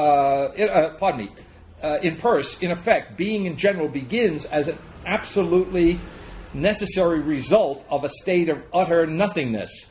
Here I'm bringing to, yeah. I think it's clear to me as I'm thinking about this, right? In other words, I actually say something like what I'm driving at here, that the way in which Peirce deals with what's in his intellectual background, the Edwards notion of being in general, I say it begins as an absolutely necessary result of a state of utter nothingness. I guess if I will put this in other terms, in the terms I've been using in the text, what I'm saying is that consciousness, in effect, what I'm saying is that in Peirce, consciousness begins. You see, maybe I don't know how clear this is. In Edwards, if I say who is being in general or what is being in general, he would tell me God. Being in general is his metaphysical, ontological way of speaking of God, analogous to Thomas Aquinas. If you say, tell me about God ontologically, ipsum esse, being itself, right? Edwards' equivalent, being in general, right? But then if I say, well, tell me more about being in general, Edwards is going to tell me, well, being in general, God is a universal consciousness. That's what I'm getting at, okay? So when pragmatism deals with that in Peirce, in effect, God, to say, as consciousness, has a beginning. And when you read Peirce's text, when he speaks cosmologically about the beginning of the universe, he speaks of the emergence of he's very careful to say a set of firsts. That's also interesting. You would think, if you're thinking normally, or too quickly or something, not thinking enough, you would say, well, here's this nothingness, and now we're going to have a start, right? So you would expect a first, one first to pop up, so to speak, in the Big Bang. Yeah, but no. He says a set of firsts, right? And he says, and then because he's not going to contribute to your complacency of mind, right? A set of firsts, and that set would have as a set of firsts a kind of existence, not a full blown existence, right? Because we're only dealing with a set of firsts, but they have a kind of vague, in a vague sort of way. You see, a kind of existence. Anyway, what I'm getting at is, at that point in his text, Peirce says, now, some people, not speaking too technically, I'm paraphrasing him, not being too, put a fine point on it, like to call this the mind of God. He says, no problem, it's not a problem. As long as we understand, what the details are, we can call it the mind of God. So what I'm getting at is that the mind of God as consciousness, as developing consciousness, as the cosmological, as evolving, you say, as opposed to this mind, this pre-creation mind, which is this God as spirit, you say, which we can, although we can't understand how, we can conceive that it could conceive of nothing, you say. So what I'm saying is that it's the evolution of consciousness is implicit, if not explicit, in the cosmology. I think it's probably explicit depending on the text you're using, right? But we need to understand that going on here. So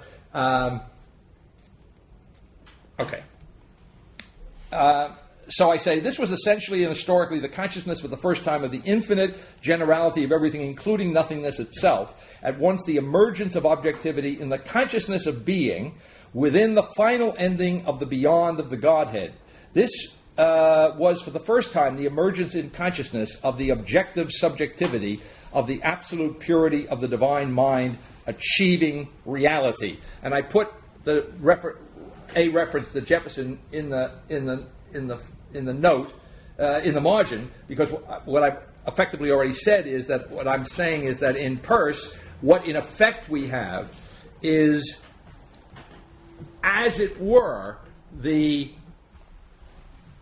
achievement of reality through the evolutionary process, the achievement of reality of what, in an unqualified sense, is a simple nothingness, a simple nothing, pure spirit in Jefferson. All right. So the compromise here is that being and nothing merge. You see, then pure spirit must be understood not to be simply nothing, or even better, even if it is simply nothing in the Jeffersonian sense. In pragmatism, it merges with existence. It comes gradually to be real. Right? The spiritual, the American dream. The spirit realizes itself. It materializes. Do you see? As a dream, right? It becomes. So the spirit, in a certain sense, is not there, or it is nothing to begin with. Do you see? But it is in the process of becoming something, of becoming more and more real. All right, and therefore it's not. Therefore, pragmatism gets beyond what, in a certain sense, is the simple either or of Jefferson's thinking. Jefferson, in that sense, all right, is something of. If Edwards is a kind of idealistic absolute theologian, it's very good. It's very good. It goes back to the point. Remember, I told you that Jefferson says, in effect, if the choice is faith or works, fine by me. This faith is in the category of spirit and nothing, right? So I choose works, which is the concrete material world. That's what Jefferson's at. So he's an uncompromising type intellect, like Edwards, and they're kind of interesting counterpoints. It'd be an interesting thing to do, right? An analysis of Jefferson and Edwards in some depth, you see, because intuitively you would say that they are really they break, right? But the pragmatists are compromising that dichotomy between the spirituality of Edwards' God and the materiality of the Jeffersonian God. Okay,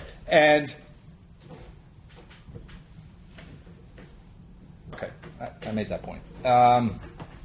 Then I characterize, I think I've already done this in effect in class, but on 609 toward the bottom, speaking basically of the death of God theology. I say, in this beginning, fourth line from the bottom of 609, of nothing lurks the failed transcendence of transcendence, the transcendent form of the failed transcendence, in the form of the intrinsic failure of the transcendental imagination of a universal faith, in the form of the failure to imagine the new universal faith, in the form of the failure to imagine the reality and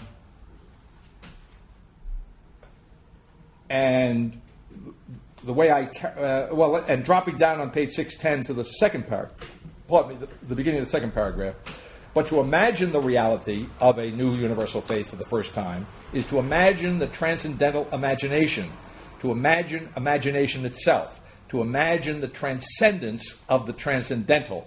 Now, this is a rather abstract way of speaking of something that has developed in here ever since we started to note the problem of the schema. Okay, to the extent to which you think of the schema as a work of the imagination, a structure of the imagination uses or understands to be, in some sense, a representation of, or a similitudo of, you say, of some reality beyond itself or prior to itself, and so forth and so on. And we said the difficult way of understanding that was in the thinking now occurring that where hitherto we would have a representation or a symbol or a word which was not the existent, to say a sign of something, or where we would have a schema of something. What we now had was that the absolute indifference of the schema and existence, right? So that leads one to the notion that in that immediacy of the identity of transcendence itself and the ego, and the ego of the transcendental consciousness, in the immediacy of the identity of transcendence itself with the ego of transcendental consciousness, the immediacy of that identity, then what we must understand, if existence in the schema, or how shall I put it, existence has become absolutely schematic. It has become absolute. Existence is now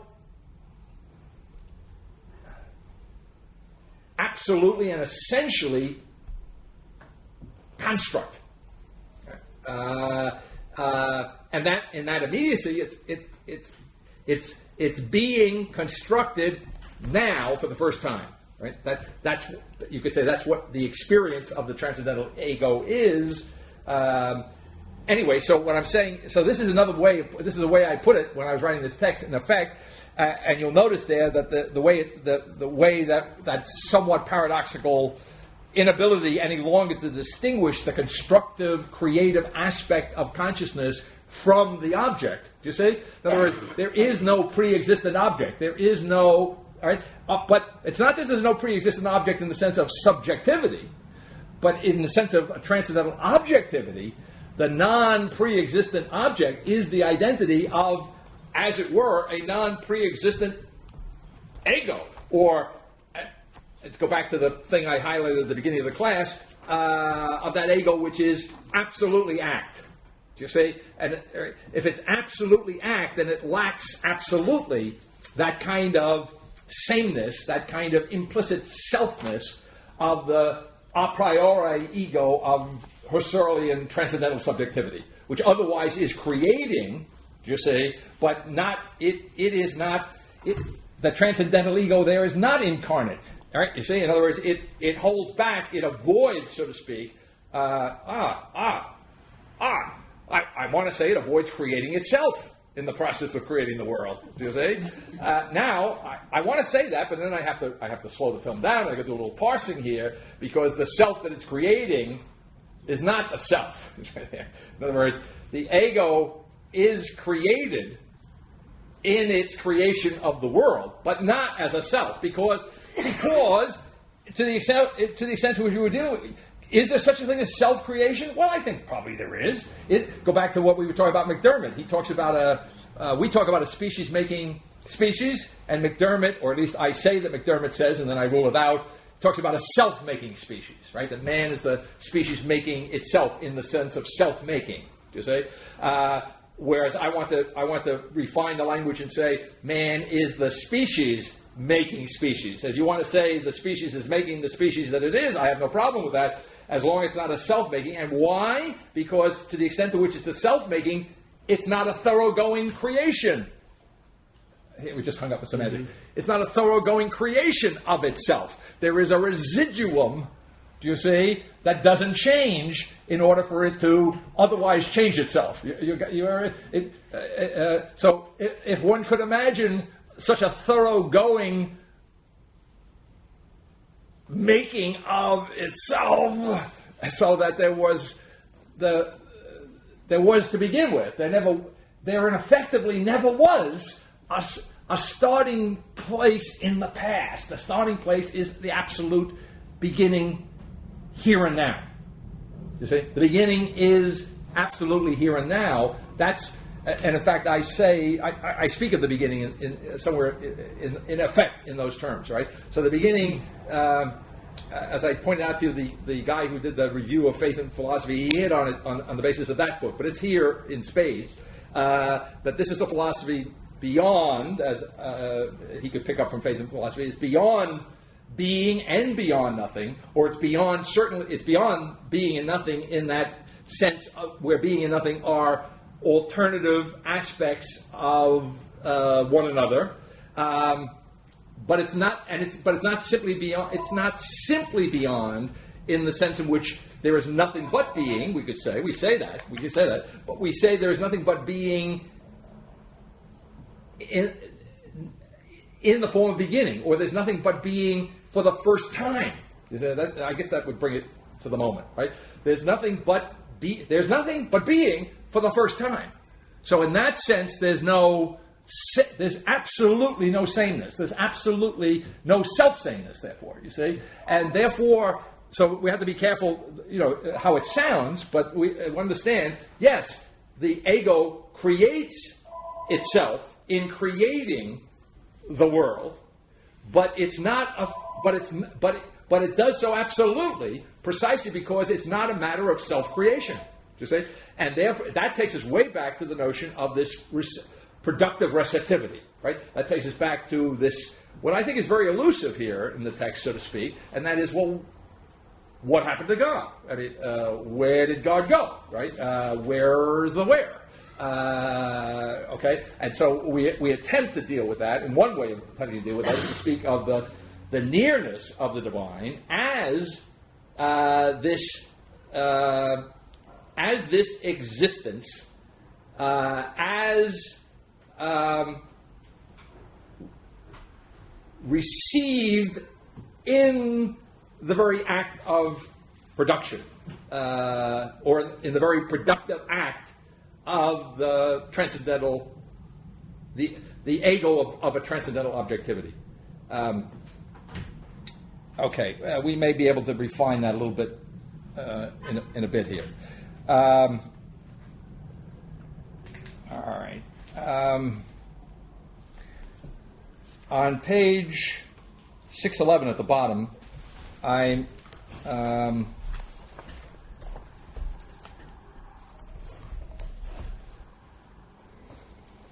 well, maybe I'll back up a little bit on 611 to make a couple of comments on. It's not news at this point that what we're one pretty straightforward and simple way of distinguishing pragmatism from the thinking now occurring is that in pragmatism the third, as Peirce says, is of its very nature relative. And here on page 611 and following, I'm speaking of the absolute third. Now, if you read the text carefully, you notice that what happens, and I think this is speaking of Augustine, I think very consistent with Augustine's understanding, it's not a matter of simply, as it were, introducing an absolute third and then just kind of piling the three absolutes on top of one another, right? In other words, what I'm trying to capture here in the context of the thinking now occurring is something of what Augustine is insistent upon when he makes the distinction between the three persons and the one essence. He makes that distinction only to identify the two. In other words, he says the three is the one. And in the language of the thinking now occurring, which is following historically upon the language of Peirce and pragmatism, and very importantly the categories of firstness, secondness, and thirdness, right? When the third becomes an absolute, like absolute first and absolute second, the analog to the unity of the Trinity in Augustine is, as it were, the reduction, linguistically and logically, of absolute first, absolute second, and absolute third to what I call in the text very first. So the analog of the one essence in Augustine's treatment of the Trinity, vis-a-vis as distinguished to be, and then to be identified by Augustine with the three persons, the analog of that is that absolute. The analog of that one essence is in the language of this text here, the very first, and the very first is absolute second, absolute first, absolute second, absolute third. Right? It is that. Very first is the unity of those three, and so I say the space for objectivity comes up again in 611. So maybe we should look at that. Below the middle of the page, maybe 15 to 20 lines above the bottom of 611, the space for objectivity, which is the very midst of American consciousness, hitherto and essentially opened up within itself in the form of the postponement of the infinite self-consciousness, and which surfaces as such in the theology of Altizer as the form of the so I've already anticipated this, of the absolute opaqueness, is now for the first time in history absolutely displaced by the very midst of the absolute third. And if I just pause there, and here I thought of Alpha, Novitas Mundi Alpha, where, speaking in a much more abstract physics kind of orientation, I speak of the thinking now occurring as being the displacement of space itself. You see? And what interested me was to see so many years later, speaking in a more directly theological, if you want, context, the same logic at work, right? Not only the space of physics is displaced in the thinking now occurring, but what I might call the ontological space of American pragmatism, which was the space for objectivity, it is displaced, all right? The extremist form of which I'm saying is Altizer. In other words, that blank in Altizer. It's really nice. It's kind of poetically very fitting, right? That the absolute future, the absolute possibility, the absolute nothing in this qua real, as we said earlier in the class, in Altizer is displaced. It's displaced by that which it is and can never get beyond being the absolute possibility of. You see, by an existence which is for the first time absolute objectivity, and which therefore, as it were, absolutely displaces the blank which otherwise could be thought to have been there, contrary to fact. Okay. This is the objectivity of the absolutely pure first, identically the absolute third, absolutely displacing self-consciousness. This absolutely pure first is relatively and absolutely a new thought. This essentially and historically thinkable first is the objective placing of the divine consciousness as the very midst of itself. This is the beginning itself in the very midst of being. And maybe I could pause on that one. See, so what I was trying to say this in other words before, but this is another way of saying it. If you imagine an absolute midst, it's tough to say to me anyway. The absolute middle is easier to say. I like midst. Midst has that kind of really in the middle, right? So the absolute midst of the midst. It's like the absolute edge. It's like the edge. And I put on, by the way, I looked up, you asked me the etymology of that, and edge comes from Old English anyway, it's Indo-European root, akme, point, but in Greek, akme, point and or edge. Right. Do you see? So there's a sense in which the thinking now occurring is, Heidegger should like this, bringing back, you see, something of something that might have been lost here in self-consciousness, right? That the identity of the point with the edge, or with a line, or with the, if you want, the corner, right? The angle, whatever. You see, but certainly not with a null point, not with a nothing, not with a vanishing point in terms of the analysis of Galileo. All right. Classis. Say again? Classis. Okay. A break. Okay. In a line, a point where the line breaks and moves in another direction. Okay. Like a crisis? It's like a crisis, but it's a geometrical term. Okay. Classis. Okay. K-L-A-S. Okay. Going back to the bottom of 611, the first is the universal joy in the depths of being surfacing. This is the conscious joy of the absolute first. This is the very first. And this is, in fact, the embodiment, you see, of the apocalyptic notion, I make all things new. I mean, in other words, how shall I say? When I think in the epilogue I speak of the promise kept, that apocalyptic promise is being, wow, right? You can solve it, is being kept here and now, absolutely. You say, and what is the apocalyptic promise? It is the creation of a new heaven and a new earth. Or to put it simply, it is creation. That's right. That's the promise. That's where we're at. And that's, hey, if you ever create anything, it's a joyful experience. To create is joyful. See. So this very first. So what does it mean to go to heaven? You know, my granddaughter was a lovely child, but I mean, she just, when I used to talk to her about things theological in child terms. heaven and stuff like that, she would say, it's a standard reaction that even adults have. It's kind of boring, just sitting around all day, so to speak, being happy. But joy, just say, is a kind of an eternity in itself, right? It's kind of an experience of the eternal, but that experience of the eternal here and now in the form of the here and now, and not passively in the form of the here and now, and in that sense, not mystically in the form of here and now, but in the form of a kind of unqualified capacity and responsibility to create the world. Right? This is the beginning over on the top of 6:14. Did I skip? Did I skip? No, I think I skipped. 6:12. The very first, surfacing the very midst of the idea, speaks, "Look, I make all things new." This verse is the immediate existential reality of the new world we now actually live. For the first time in history, pure first is absolutely conceivable as existence. That's not a bad way of putting it, especially if you decapitalize the first a moment. See, it really doesn't make any difference whether you have a capital or not.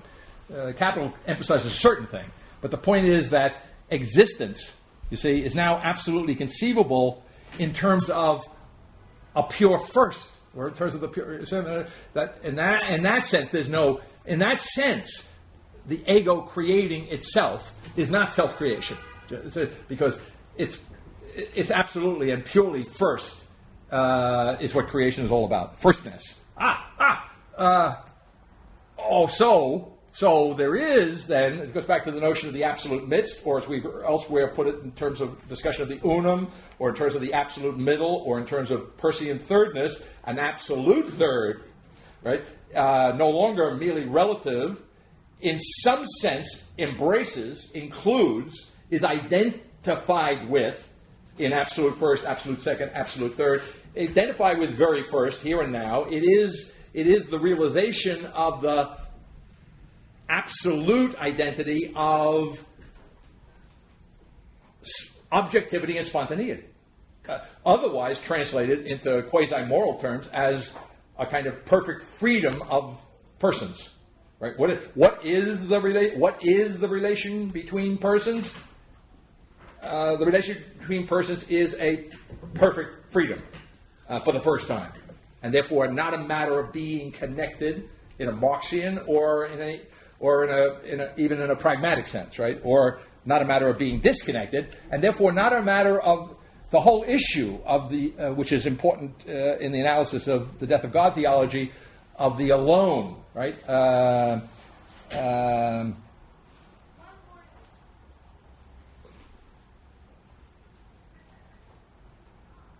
The God of Altizer, who empties himself out, is the God who prior to the creation, is understood in that tradition in which Altizer is working as being alone.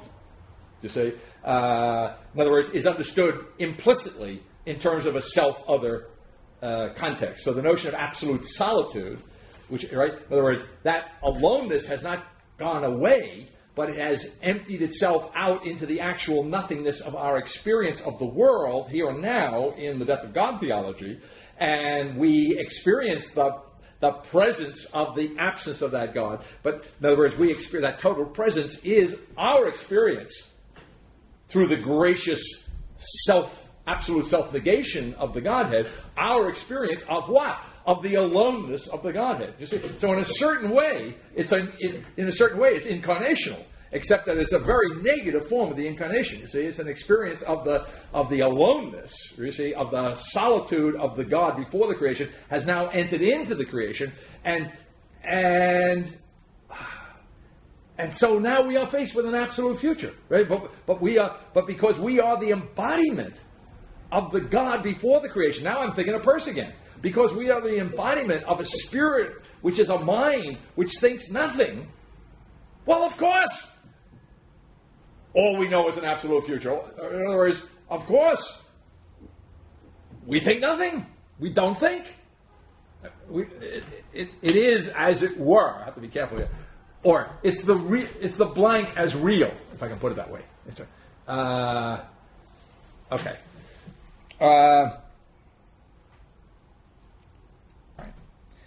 I wanted to say, at the end of that top paragraph on 612, I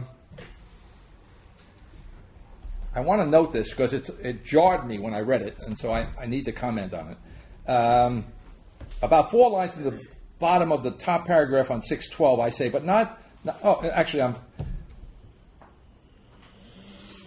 speaking about this without intending it, but not the solitude of Christianity, rather the catholicological being of Christ, for the first time the immediate identical with the idea. This is the beginning of the absolute idea of another absolute, the absolute third.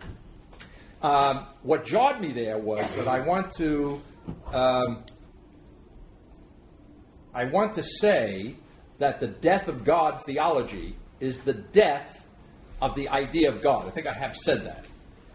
And I also want to say that the thinking now occurring is the resurrection of the God who was dead, who has experienced death. So where it gets a little tricky, at least semantically, is that what I say here is, in some sense, the idea is here, you see. I'm not saying, and this goes to the schema idea, the similitude idea, the imagination of the transcendental imagination notion on the previous passage I was pointing at. In other words, where existence is absolutely inseparable from and indistinguishable from creation and construction, at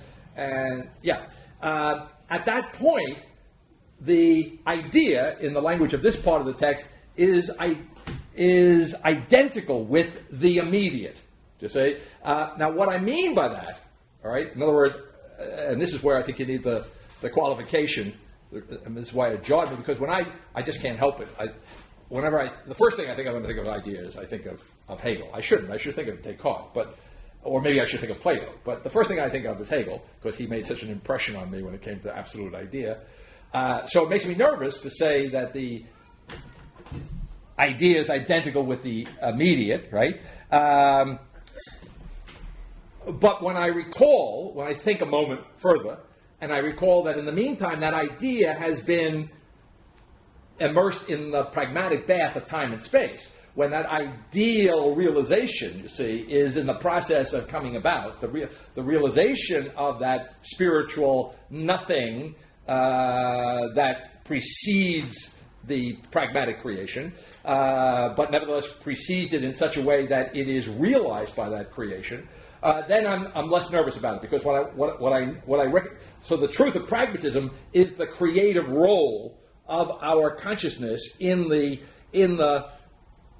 objective realization of the object. You see, and so therefore, in the context, what needs to be emphasized is the dynamic, creative, constructive notion of idea here as coming into being, except that now having foreshortened.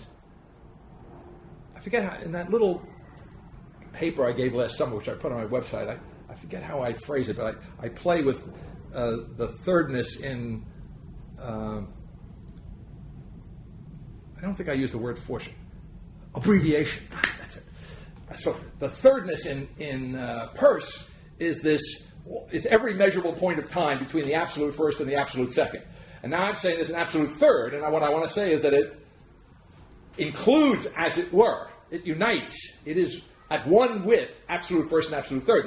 They cannot be extended apart from one another in every measurable point. So the language I use in that little paper is, in the thinking now occurring, that third, that now is, that time between is absolutely abbreviated. That's the expression. And the absolute abbreviation of time is what? It's the now. And right? And in the absolute abbreviation of time, I have present, as it were, the spontaneity and the perfect spontaneity and the perfect objectivity, and what is the middle ground? As it were. Now, of course, you understand it's the absolute middle ground. The absolute middle ground of an absolute spontaneity and an absolute realization, an absolute particularity, is the beginning in which there is, as it were, nothing but the creative act of consciousness. And in that sense, there's no stepping back. Well, yeah, it's just that you're going through it in Peircean terms, but in the paragraph you do it in Hegelian terms. Okay. Because you're saying the unmediated immediacy. Yes, yes. Right? Okay. Well, Yes, yes. The very shape of the first, the history of God, finally, actually of God, with an absolute beginning and absolute ending, the unmediated immediacy actually identical with the mediated immediacy. Okay. So the unmediated immediacy is that spontaneity, that creativity, that pure firstness. Mm-hmm. The mediated immediacy is the schema that would be the thirdness that's mediating the between the first and the second. Mediated. So you've got a mediated. Or it might be the secondness, the mediated immediacy. I'm inclined to say the secondness. However, your point is taken. Your point is well taken. The language here is Hegelian. That's how you get to the idea later. Yeah. All right. The identical with the idea is that you're Right. already dealing with mediation and the unmediated immediacy and the mediated immediacy. Okay. All right. Just a question. How Sure. does that last sentence about the for the first time the immediate identical the idea? How does that connect to what you were saying about the dead, the idea of the dead God or the dead God? Because being that an dead God. idea? Because when Paul speaks of in the analogy that I draw from Paul, the body of the sown is the body of flesh, and the body that is raised is a spiritual body. Okay. Well, notice linguistically, and there are two. The body, right? In other words, you're dealing with the body in both cases. So the question is the form, as it were, of the body is the fleshly form versus the spiritual form. But there is, as it were, this raises another interesting today's. There is, as it were, a continuity between the dead flesh body and the risen spiritual body. Otherwise, you would lose all meaning theologically, the resurrection of the body, if it isn't the. See the problem? If it isn't, in some sense, self-consciously put, the same body, then what are we talking about? Okay. So whatever that identity of the body is in death and in resurrection, the identity of the body would be better than saying the same, right? Because we went through that. It's the identical body in a resurrected form. So analogously, I think the idea of God dies, and the idea of God is resurrected. The resurrected idea of God is the schema, which is immediately and indistinguishably existence as the created object of a ego, which in creating its object is creating itself in a non-self-conscious way. That is, right? It's creating. I mean, It's you creating. have to- Yeah. Okay. Right. Okay. All right. I thought a felicitous phrase that I found on the page here, 612, about 8 or 9 lines from the bottom of 612. The very first necessity of the resurrection of the Godhead now actually occurring in the form of the Trinity is the perpetual existence of the instrumental humanity of Christ. And what I liked about the phraseology, I liked a couple of things about it. One is the word perpetual there, which goes back to that old Latin sense that I think I pointed out to you, what's his name? Quintilian uses when he's trying to define Catholicos in Latin. Perpetual from the Latin per petua, seeking through. In other words, going through to every place, as it were, in the whole. Right. So the perpetual existence that in each now, you might say, or in the being of each entity, in the being of each person. I actually say somewhere in here that you are the Jesus Christ who is the beginning. You say, well, that's a way of fleshing out the perpetual existence of Jesus Christ, and the other thing about it is the perpetual existence of the instrumental humanity of Christ. Now that's interesting to me as I'm thinking about it for a couple of reasons. One, first of all, just in everyday language, it should cut out instrumental humanity. So, in other words, humanity that is being put to some use, so to speak, right? In other words, that is part of a process of making something, an instrument to do something, right? So it gets the action idea, the creative idea out, and so forth and so on.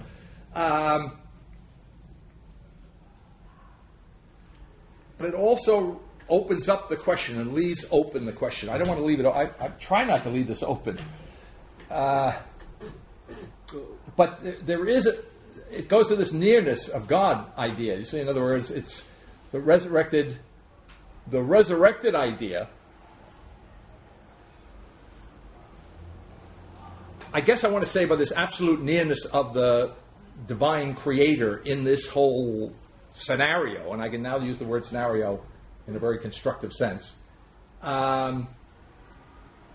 is that, or you might say the invisibility, the non-locatability, right, of this omnipotence.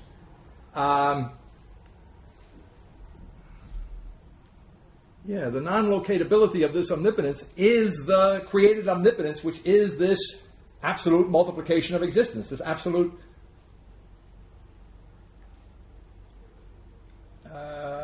differentiated existence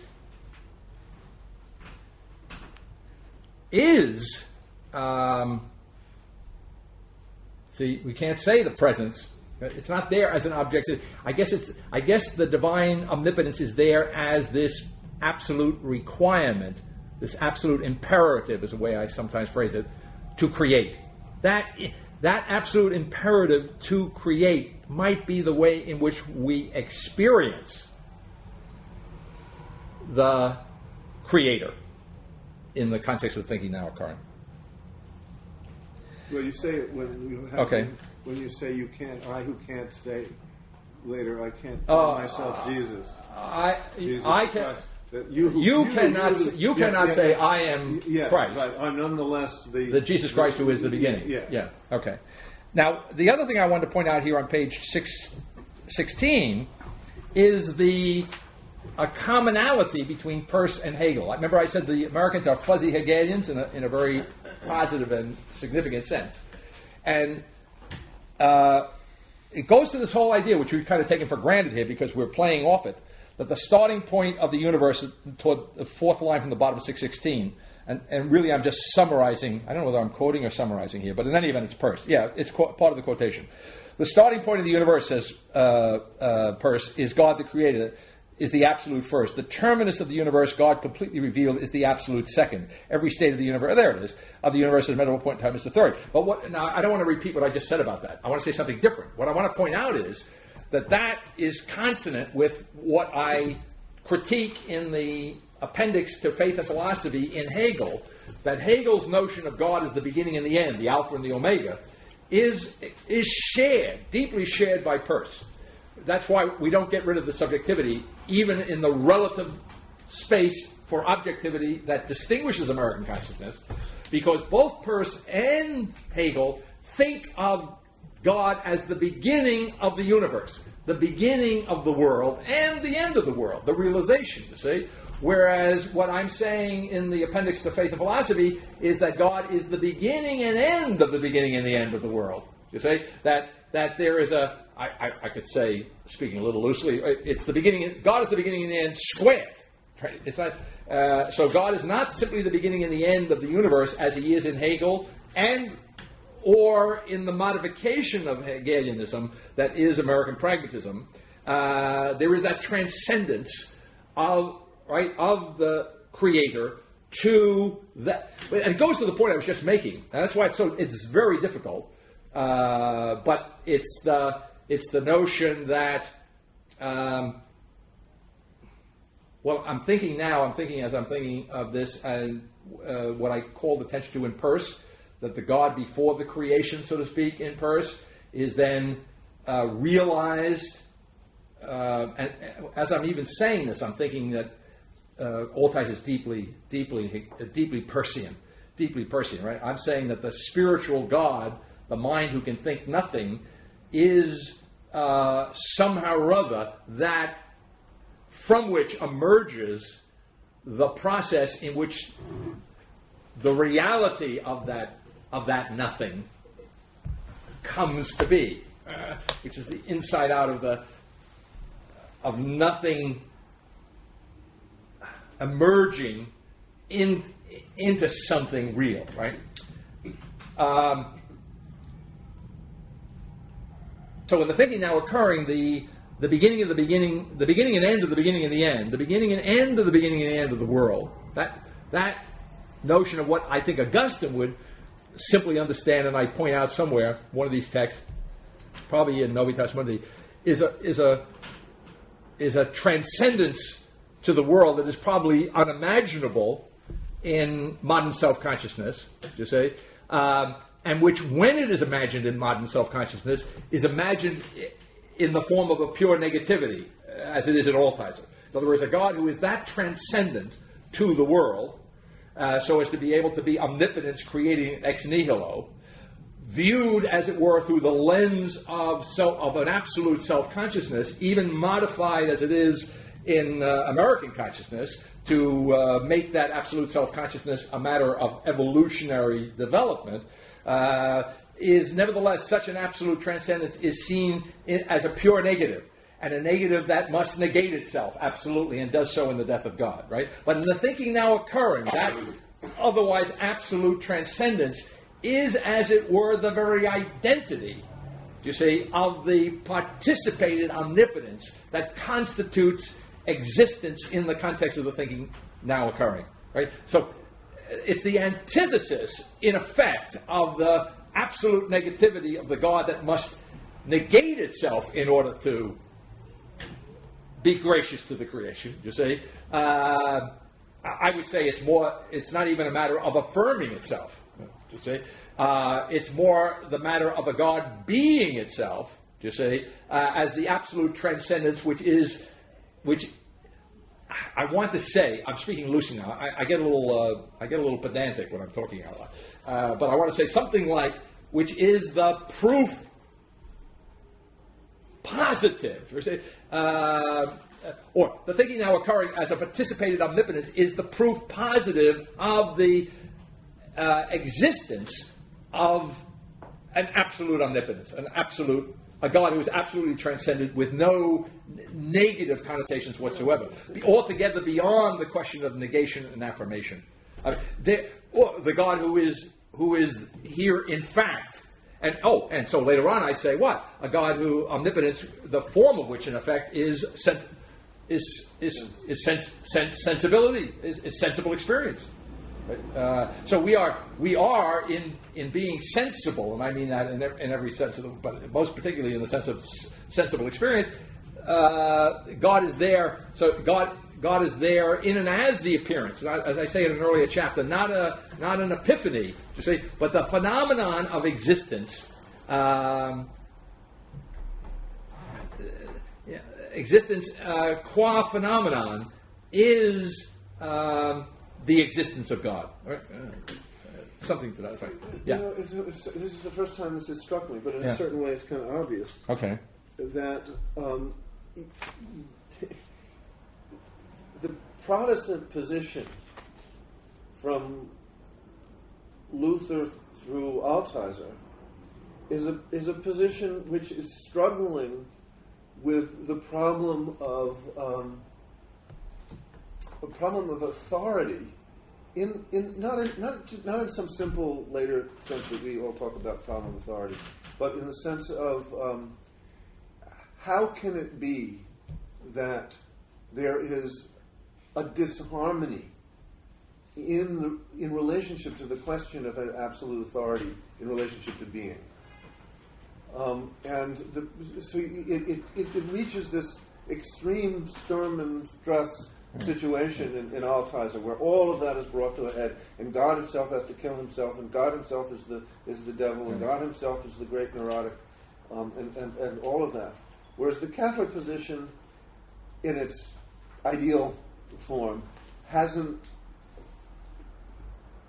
doesn't find God in that kind of problem. So what you just described as the opposition to the Altizer situation is that God doesn't have to kill himself in order to create the world or in order to be gracious to the world. Mm-hmm. That there is a kind of commodious outcome, being commodious, right? Okay. In which all of these different issues find their I don't want to say place, but more like their movement. Okay. All right. So it's just striking me that it is Catholic Protestant. Yes, because, and I use the word Protestant in this passage, in this text, today's reading especially, with a small p.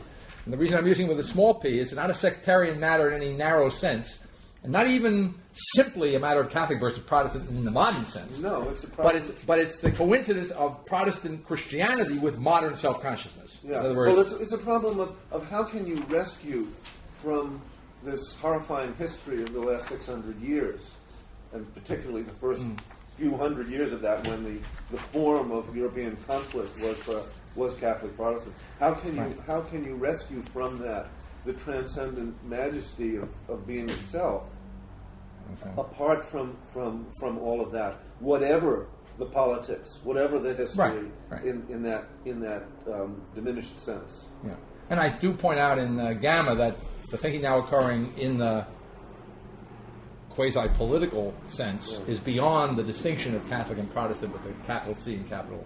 But it's not beyond a matter that is profoundly of the matter, because in the years of the intense struggle between Catholicism, these were the issues within the minds of the people who were out to kill each other over it. Right. But intellectually, to the extent to which I acknowledge as part and parcel, as it were, the thinking now occurring, the truth, not unqualified, but the truth of modern self-consciousness, then that's to say that Protestantism has contributed something historically to where we are. What I'm saying, but it's the recoup. How do you recoup? Well, you can't recoup by going back. You can't go back to the Middle Ages either. But nonetheless, there is a question of an ultimate dignity of being. Yes. That won't find itself within the agony of the death of God situation. I agree. Yeah. Okay. On page 620, James is so helpful. And it's so telling, you see. Oh, it's so good. It's so pragmatic of him. On 620 in the third line, I'm talking about, this came up in this course, and I guess last term too, the simplicity idea really jumped out at me when we were teaching this. And here I quote James on the third line on that paragraph in 620. William James asked dismissively, right, what specific thing can I do to adapt myself to his simplicity, meaning God's, right? James had, in the passage quoted, he considers all the traditional attributes of God, and some he'll accept. You see, it's like a Protestant reading of the New Testament. You take things that strike your fancy. So he accepted those notions, traditional notions of God, that he thought had some pragmatic meaning, some practical meaning. He couldn't imagine what practical meaning what difference would the simplicity of God make? How can I adapt? And so he nicely says, how can I adapt myself to his simplicity? So I provide the answer. The answer, for the first time, absolutely eliminating dismissal, is the imitation of the divine simplicity in the very thought of existence. What the eye of the actual thinker, indeed the eye of the cogito, is able to do to adapt itself to the divine simplicity, to use James's language, is for the first time to conceive the resurrection of the Trinity as the very form of the passibility of omnipotence, by which I mean to say, you see, that if it's omnipotence, it doesn't lose anything. If it's real omnipotence, I want to say, it doesn't lose anything by being passible and passible. Okay, to think this simplicity of existence as the very passibility of the eye. So I'm getting here to the imitation of Christ intellectually, and if you want, in James's language, psychologically. You see, when that ego, transcendental, phenomenological ego, or psychological ego, ceases to be a self in any sense of the word, do you see? Then it is de facto It is imitating the simplicity of the divine. Do you see? It is a creative. See, I was going to say creative center, and then I was hesitating because I know creative centers are bad because they're in the middle of something. But no, it's okay. It's a creative center because the creative center in a non-self-conscious objectivity is everywhere. Do you see? So it's not locating itself in another. So that is its simplicity, and to be able to be, you see, fully there, fully creating the world and, in effect, creating fully itself in that one act. You see, that is concretely, I would say, pragmatically, to one up James. That's a very pragmatic notion of simplicity. Yeah. You think, to me, you in this section here, in these pages, you recreate in this enormous resonance with all of the most powerful Christian matters, including Christian mysticism and including the question of the relationship between faith and reason. That particularly that sentence that you read so fast, the imitation of the divine simplicity in the very thought of existence. I mean, to just hold that thought for a minute, there you got it. Okay. Well, I think that's true, and it's a good thing because we're running out of pages and running out of time. And also the question of practice. You actually, in the context of answering James, you actually provide what the Tiano practices. Which is? The imitation of the divine simplicity in the very thought of existence. Okay. Yeah, okay. In a word, that's 600 pages. All right. Well, I think I'm going to stop because we've pushed the clock. So, if you have questions, use the forum. Thank you. All right, thank you. So you're going to keep the forum going? Well, I'll keep it for a little while. I always do.